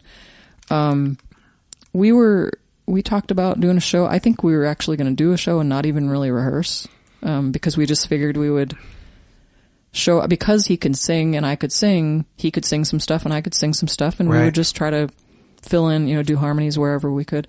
We ended up rehearsing a little bit, and which was cool because it was fun, just to get together and see how our voices work together. And it took, at first it was tough to harmonize with him. I think he mentioned this too on the podcast because he's used to doing his own thing, so he's got certain ways of singing things. Yeah. But once I sort of learned how he did it, I pay attention, I was paying attention to his phrasing and stuff. And I would attention. I'm totally just out in my own world. So I would learn how he does a particular song. And I even, Jim and I went out to see him when he was playing at a pizza place in like Lincolnton. Okay. And I recorded several, before I did a gig with him, I was recording him doing certain songs so that I could actually listen to it. Got your phone on the side. Yeah. And we were like, there weren't a lot of people there. So we were kind of talking to him during, while he was playing. And I'm like, Matt, I'm going to record this, so he'd like to, say things about it. I would ask him to do particular songs that I knew we were going to be doing. So I knew how to harmonize with him on those songs because he did them differently. That's smart. Or he did them lower. Like he sings things a lot lower now, than he used to. And and now we've done several gigs together because, we started just doing some and it made sense to do a few gigs. We've done a few private parties, and every now and then we'll do, like last Saturday we did 202 North Main together. Yeah. That's a great place too. I love it. I enjoyed that place. Yeah. I haven't been up there in a while. But we've gotten used to each other and singing with each other, and so now it does work, it feels more comfortable now. So it's good. Yeah. And then, so how did, you've been doing the duos and stuff, but now you also got the Buffett and Beyond with Matt. So how did that come out? Was that just come out naturally from playing together? He'd been putting that band together for a bit. He was rehearsing with the band for a while, building it up. And I want to say like for several months they had been getting together, to rehearse. And he mentioned one time when we were talking that, he was thinking about he'd like to add a female singer because Buffett, typically had at least one female singer in the band, and as a backup, be a backup singer. And he knew I could do harmonies, and he asked if it was something I was interested in. And I kind of, at first I was like, I don't know. I didn't know a lot of Jimmy Buffett music. I wasn't sure if I wanted to be a backup singer only, I was considering it, but I was a little bit sort of like thinking that I might not do that. But then, he started explaining it, and he said that it was Buffett and Beyond, and it was, not just Buffett music. There were other songs too. Explain more about what they were doing. Sent me some recordings of, like them actually playing. And I thought, wow, you know, they're really good and this could be fun. And I always tell this to people now. He's like, you know, it's going to be the easiest money you ever make. Because being a backup singer, not having to do, you know, lead on a bunch of stuff. And he's got an agent and he's booking good gigs. There you go. So I decided to go to a rehearsal and first, see what it's about. Yeah. First I listened to several, you know, Buffett songs and learned the harmony parts to them and showed up ready to sing these harmonies.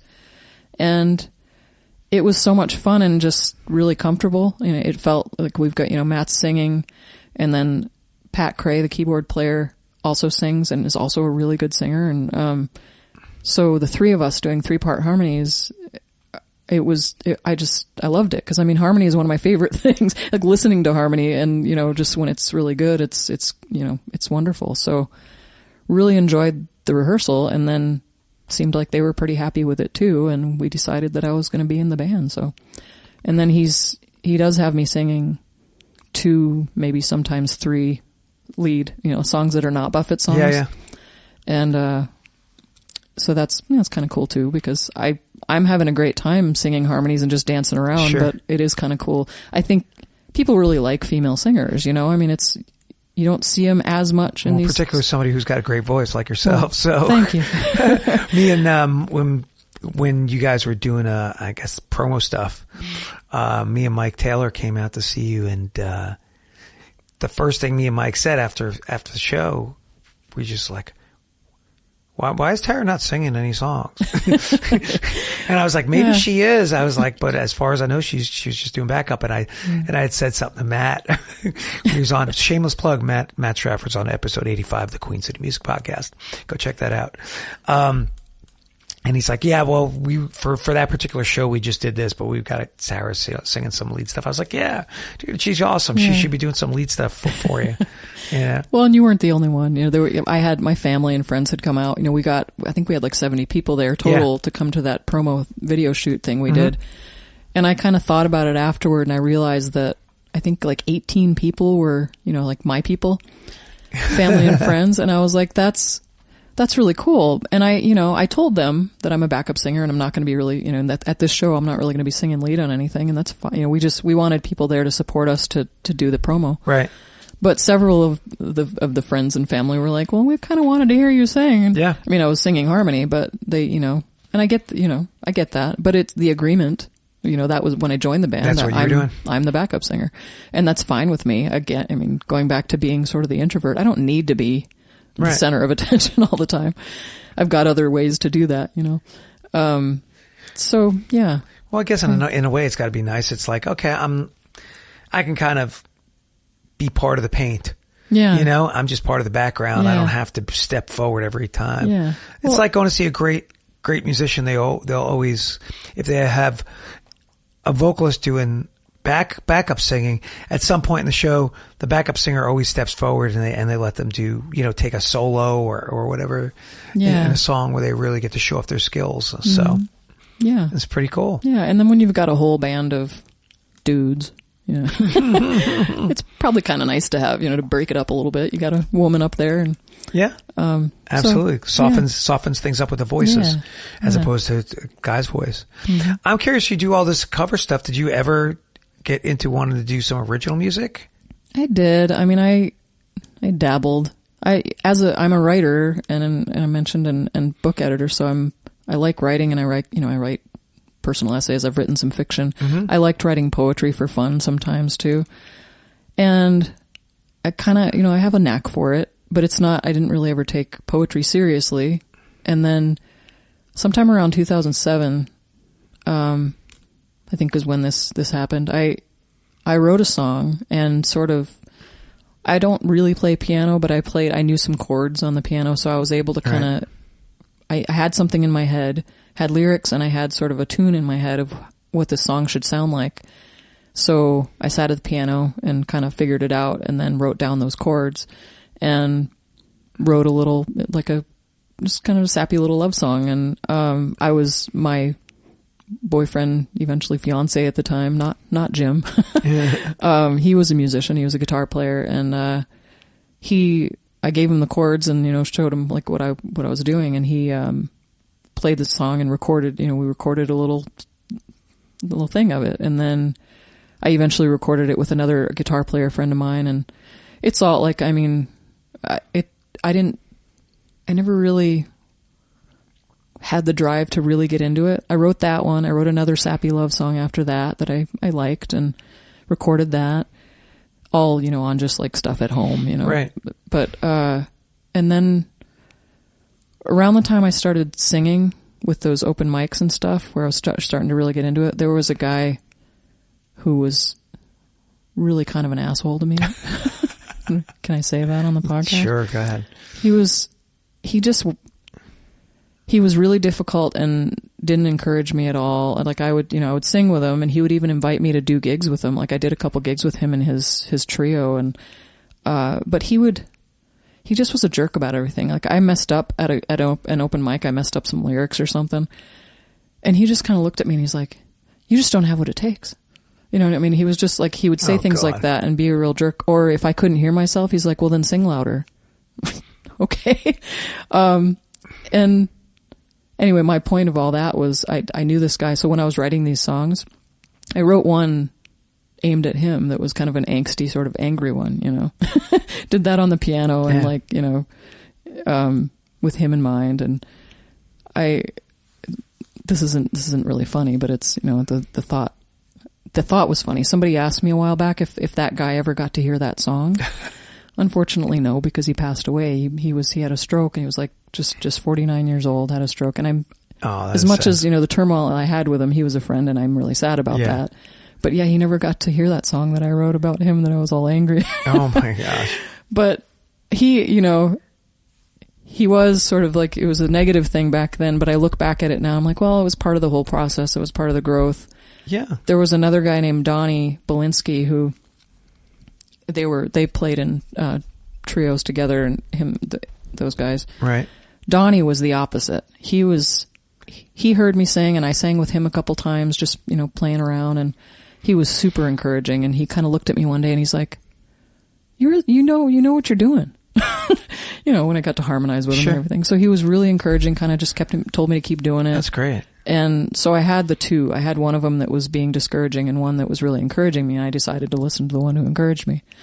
And, but yeah, those songs, I just wrote the little handful of songs and haven't really written any since. And you know what? Sometimes you meet those people and that's why they're there. Mm-hmm. They're not, in a certain way, they're not there to cut you down.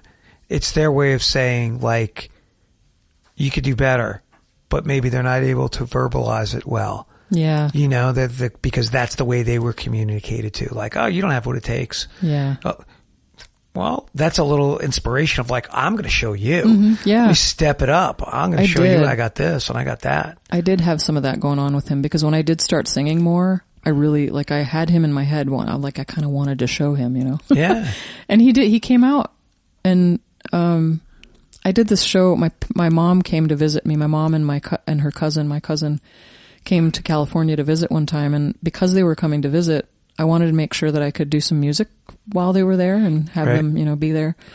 So I put together a group of, like, a bunch of musicians that I had played with or knew, and we did a show at a little bar restaurant with a bunch of friends, and that guy was the one that was a jerk and the one that was nice. They were both, they actually did some songs with me that day. And I remember, the jerk was saying, he said, he complimented me, and he's like, you're doing really well. And, you've come a long way. And we've got some recording of us doing a Beatles song with those guys during that. And it's so interesting to look at that. And like, he died not too long after that, and so we have that, and we have, yeah, I think it does. Like you have those people that maybe I needed somebody to prove wrong, Yeah. I mean, I know it's not politically correct to say, but I think there's as much as people in today's society don't like bullying, I think in a certain way, bullying has its place where it's yes, it's very crushing, but in another way, it can really, and not that you were bullied per se, but it builds people up to like, I'm going to show you, like, here's what I can do. Yeah, that, and you kind of learn how to deal with it. Yeah. You develop a little bit of a thicker skin, hopefully, and you realize that, you can take or leave what people say. Yep. And then, so yeah, I think looking back, it was cool. And then I wrote a song about it too. So, I was just curious because I guess that's something I never really talked to you about original stuff. Cause I know you as Tara who does cover groups. Yeah. Which is great. I mean, I know people always ask me and I'm like, oh, I just have the one EP I put out a number of years ago. And, although I'm very proud of it, I always just wanted to have something when somebody said, well, have you written anything and recorded? Yeah, I've got this, here it is. It's right here. That's me. So I think I want to get back in. I mean, sometimes I think about getting back into it, especially now that I'm surrounded by all these amazing musicians. I like writing, and I do think I kind of have a knack for it. I think I could write some good songs. There you go. I know how, I know song structures and everything, and I even have a book about songwriting that like helps you sort of do the commercial sort of, you do this chorus and you do a bridge, and you don't have to do it that way, but if you want it to be something that people are used to hearing, so sometimes I think about getting back into it, and then there's kind of like this little sort of bucket list thing where I would like to have a few songs and put together maybe an EP and have some of my favorite local musicians get together and play on them, you know? And yeah, so I might do that at some point. So just I've been thinking about it, and when I see you online for social media stuff, you don't really put yourself out there as a singer, like with an Instagram thing. You're like, your handle on Instagram is writer Tara Taylor. Writer singer Tara Taylor. Yeah. Is it writer singer? It is. When was it? I changed. It was probably just writer back then. Yeah. I changed it to writer singer. I didn't notice. Okay. I figured I should mention that I'm a singer. I don't really use Instagram for promotion or anything. I mean, it's mixed. It's personal stuff. It's writer, editor, and it's singer. I mentioned that I'm a singer, and I'll post pictures of, singing or whatever, those mic shots that I do. Okay. Now I gotta look. When did you change it? I don't know. It's been a while. I guess because maybe I hadn't noticed it because I hadn't been we haven't been playing that much together lately, and I hadn't been tagging you for gigs. But yeah, I do on Facebook. I typically post on my personal page. I post about playing. Like every time I have a gig, I post that I have a gig. Yeah, there you go. Yeah. Thanks. Threw me for a loop now. Matt, what do you mean? You just shows you're not keeping up with me on Instagram, not following my stuff. Thanks. Sometimes people need nudges. I mean, so it's funny. I thought about this as I was coming over here.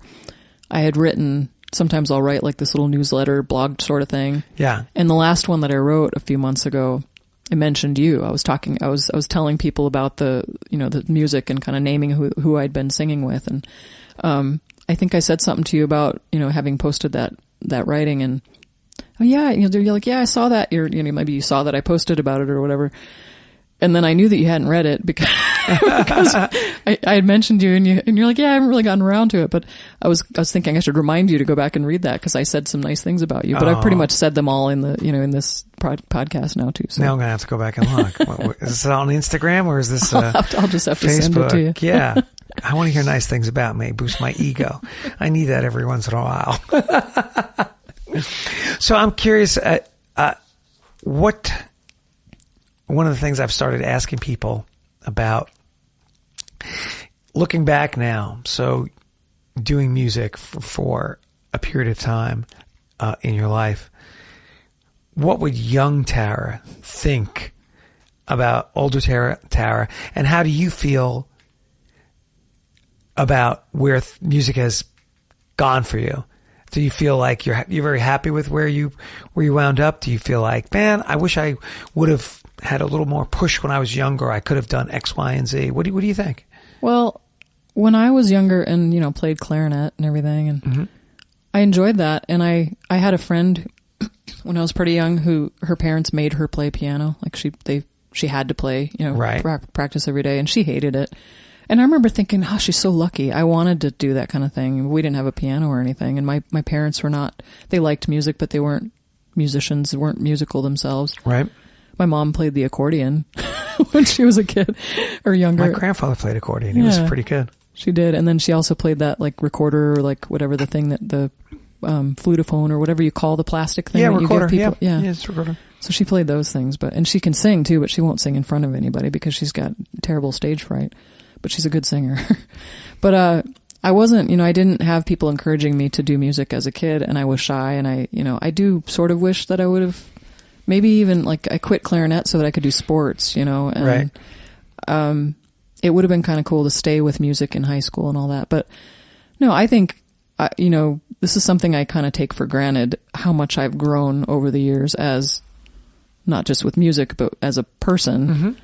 Mm-hmm. Looking back to the second grade when I got up and sang, in front of the class and it went so bad and then just being super shy about it. Sure. But slowly working my, doing karaoke and getting up with bands and stuff. I kind of take that for granted sometimes, but when I tell other people about it who don't do this kind of thing, they're like, wow, that's super brave. Like you went to karaoke bars by yourself. You got up and sang with the band or like, with that duo and then with the band. And then you found people on Craigslist and went and auditioned for a band. I mean, for me, it was just, I was really eager to do it because it sounded like so much fun. But looking back, I realized that does take a lot of courage to do that kind of thing, especially being inexperienced and shy. So I think younger me would be like, pretty impressed, pretty happy about that. Yeah. And just, I was going to mention, so Sarah, I had a cool experience back in November, I think. Sarah Davis, who's the other Delta Fire duo partner for Ray sometimes. She's in a band called The Extraordinaires. Mm-hmm. Huge, like a big 9-piece band. They've got a bunch of horns and everything, and they're really good. And they do big, corporate things, and they do weddings and all that. Well, Sarah is the main female singer in that band, although they do have other people singing. The band leader, Rusty, wants to have a woman that could fill in for her once in a while. If she's busy and they want to book a gig, they want to have somebody who could be on standby. That's awesome.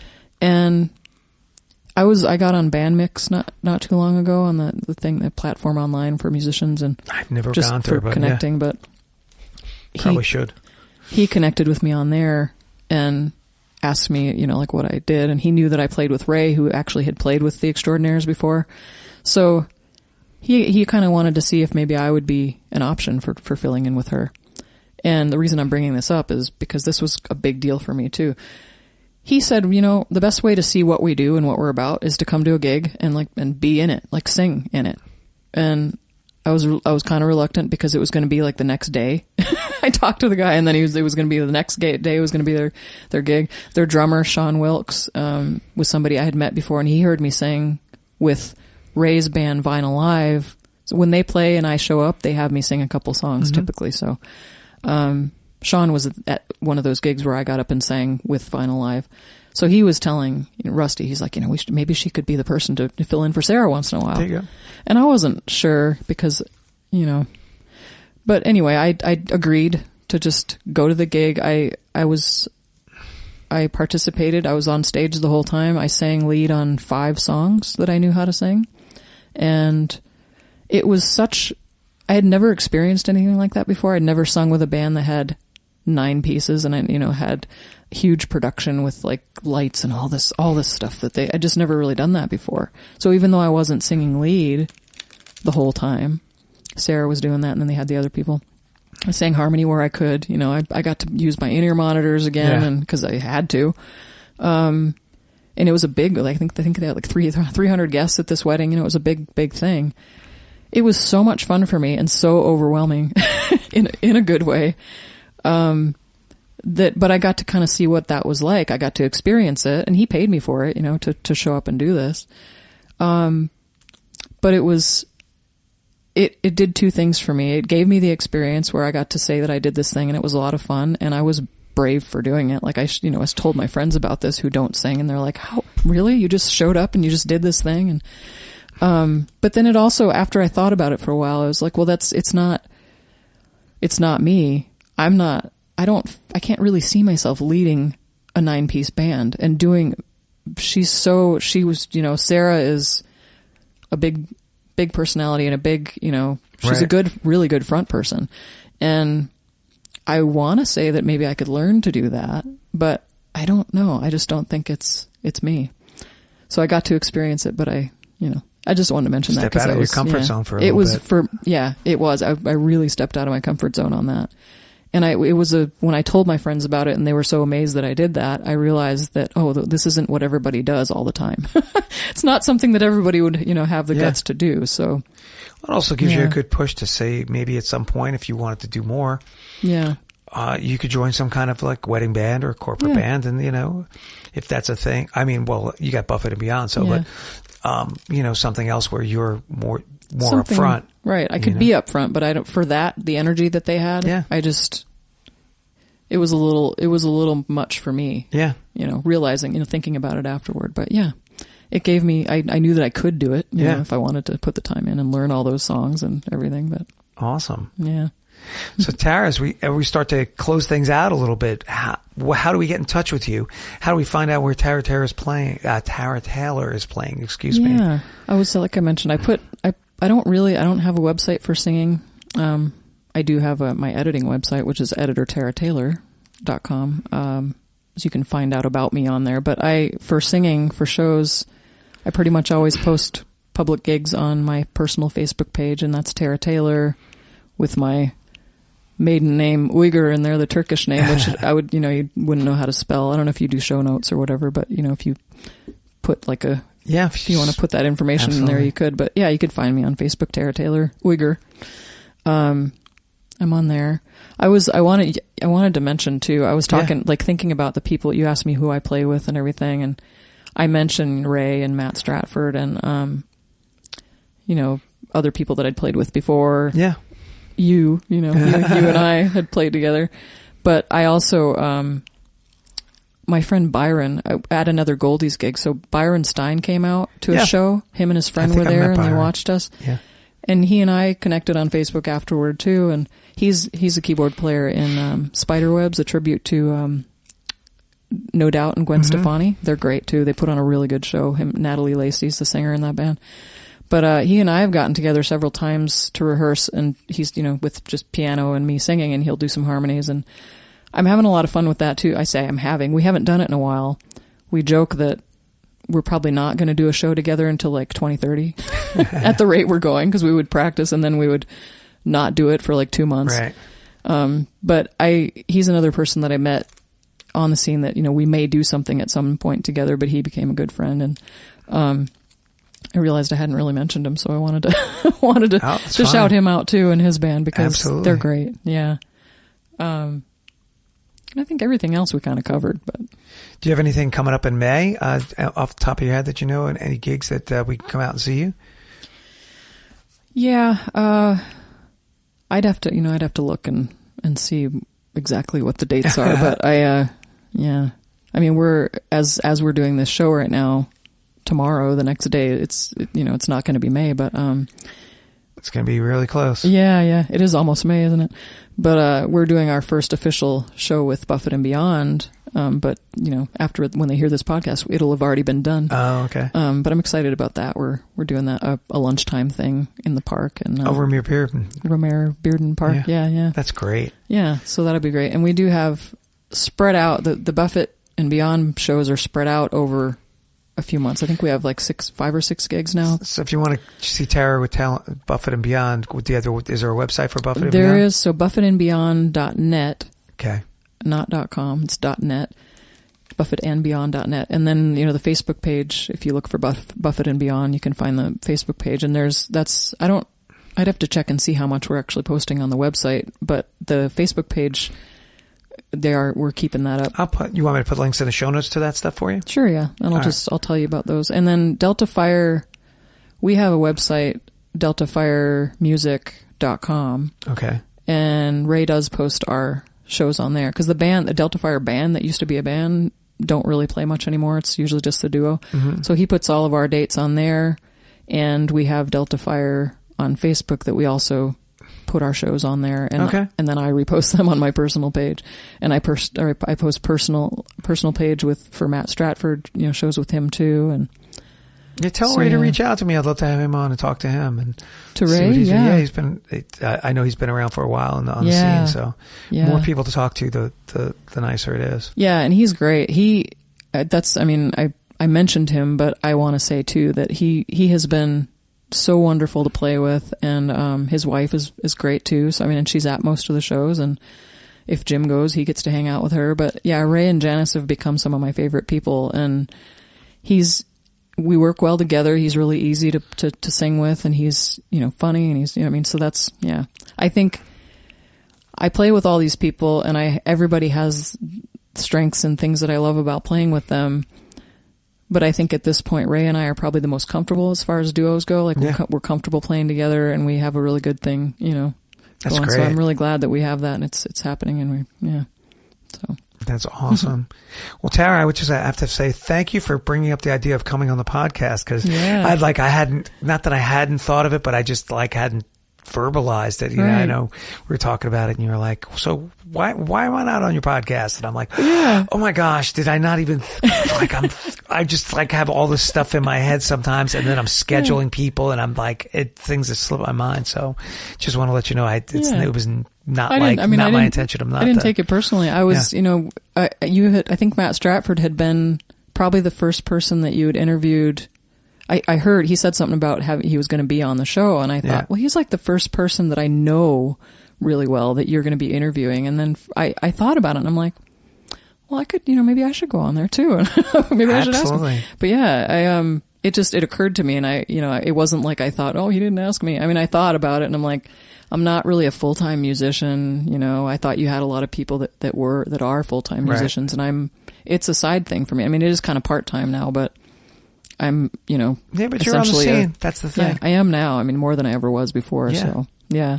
So you're out there doing it. It makes me happy to see you to have a lot of success. Yeah. So. And you were, like I said, you were a big part of getting me back into that. So I'm all you. It's all you. Well, Tara Taylor, thanks for coming by the Queen City Music Podcast, and hopefully we'll see you soon. Thank you. Bye.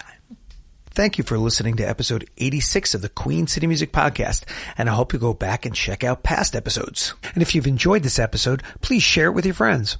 As always, if you have an idea for an episode or would like to be a guest on the QCMP, reach out to me at qcmusicpodcast@gmail.com.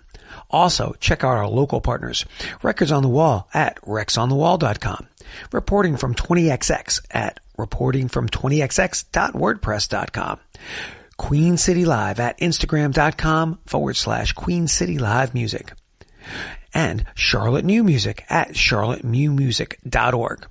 And our latest and newest partner, Blacker the Berry Lemonade at btblemonade.com. Until next month, get out there and support the local Charlotte music scene by hearing some of the talented artists who call our city home.